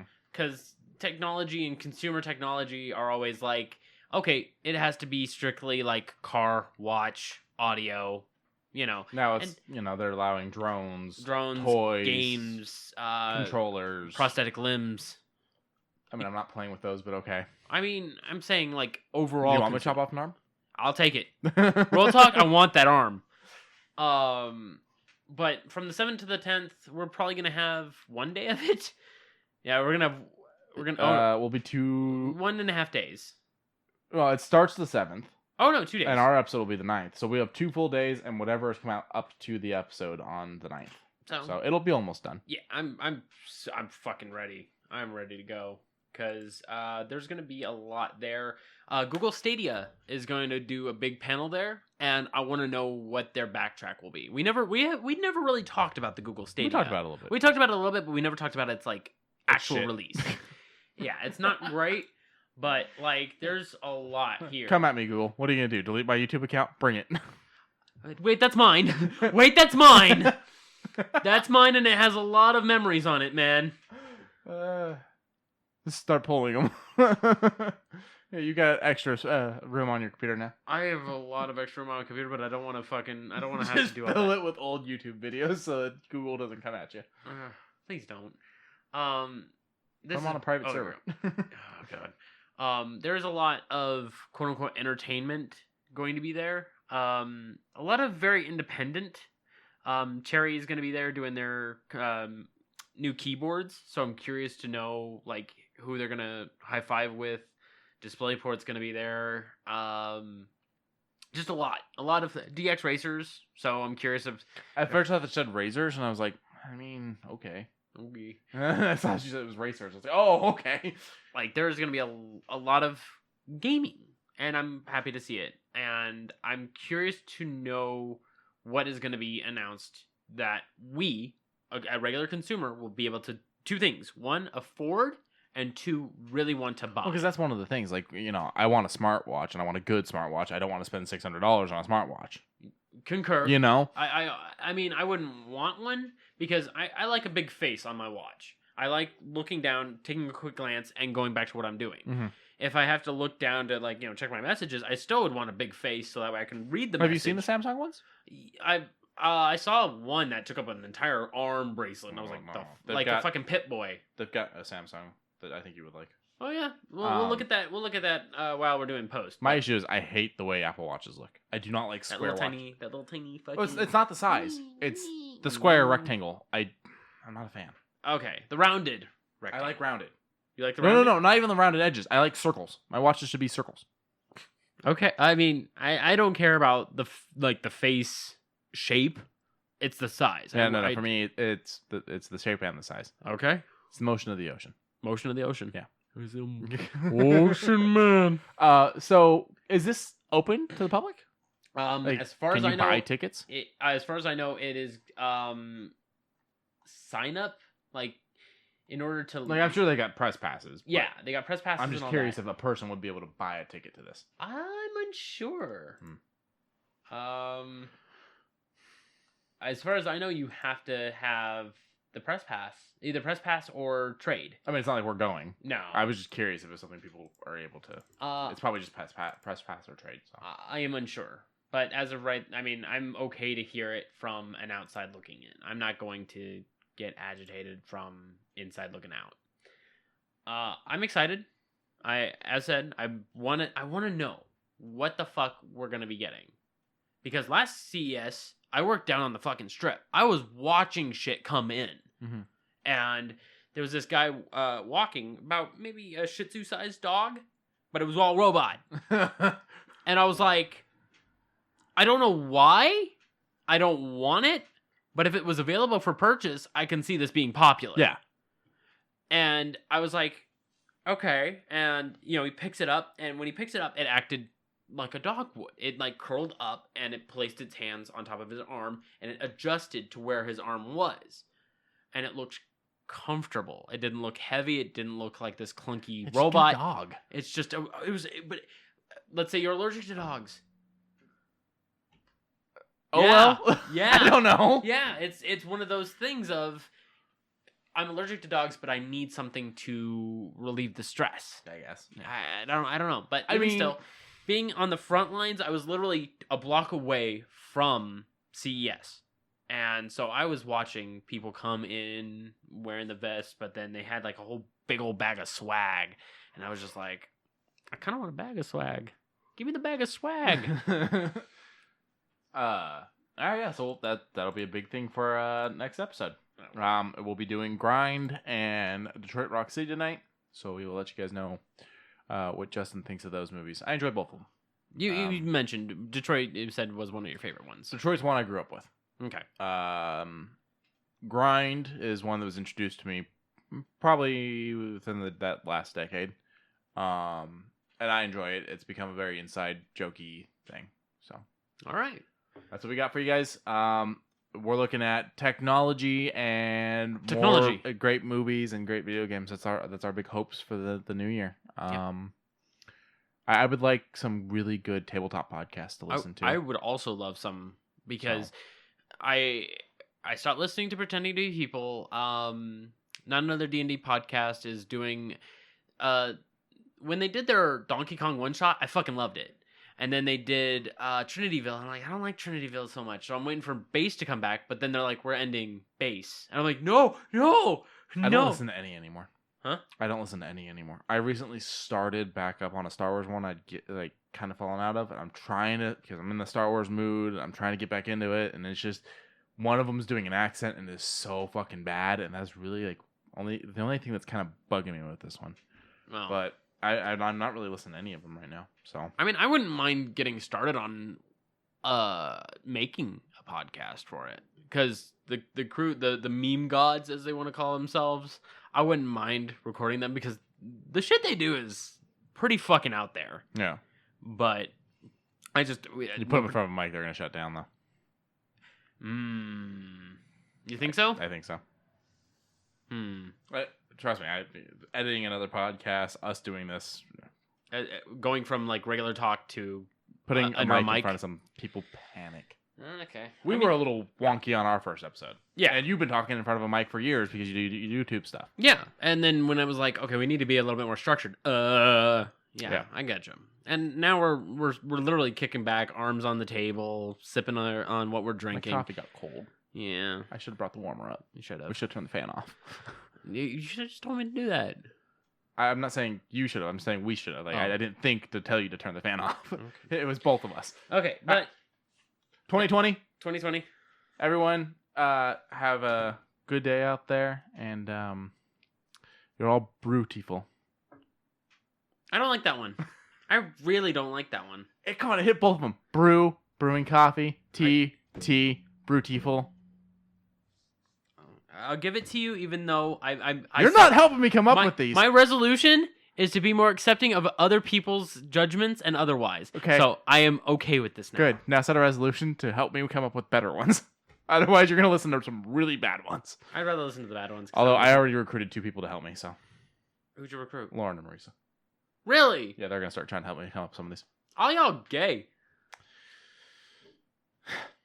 Bye, guys. Oh, shit. We also have Borderlands 3 to go through.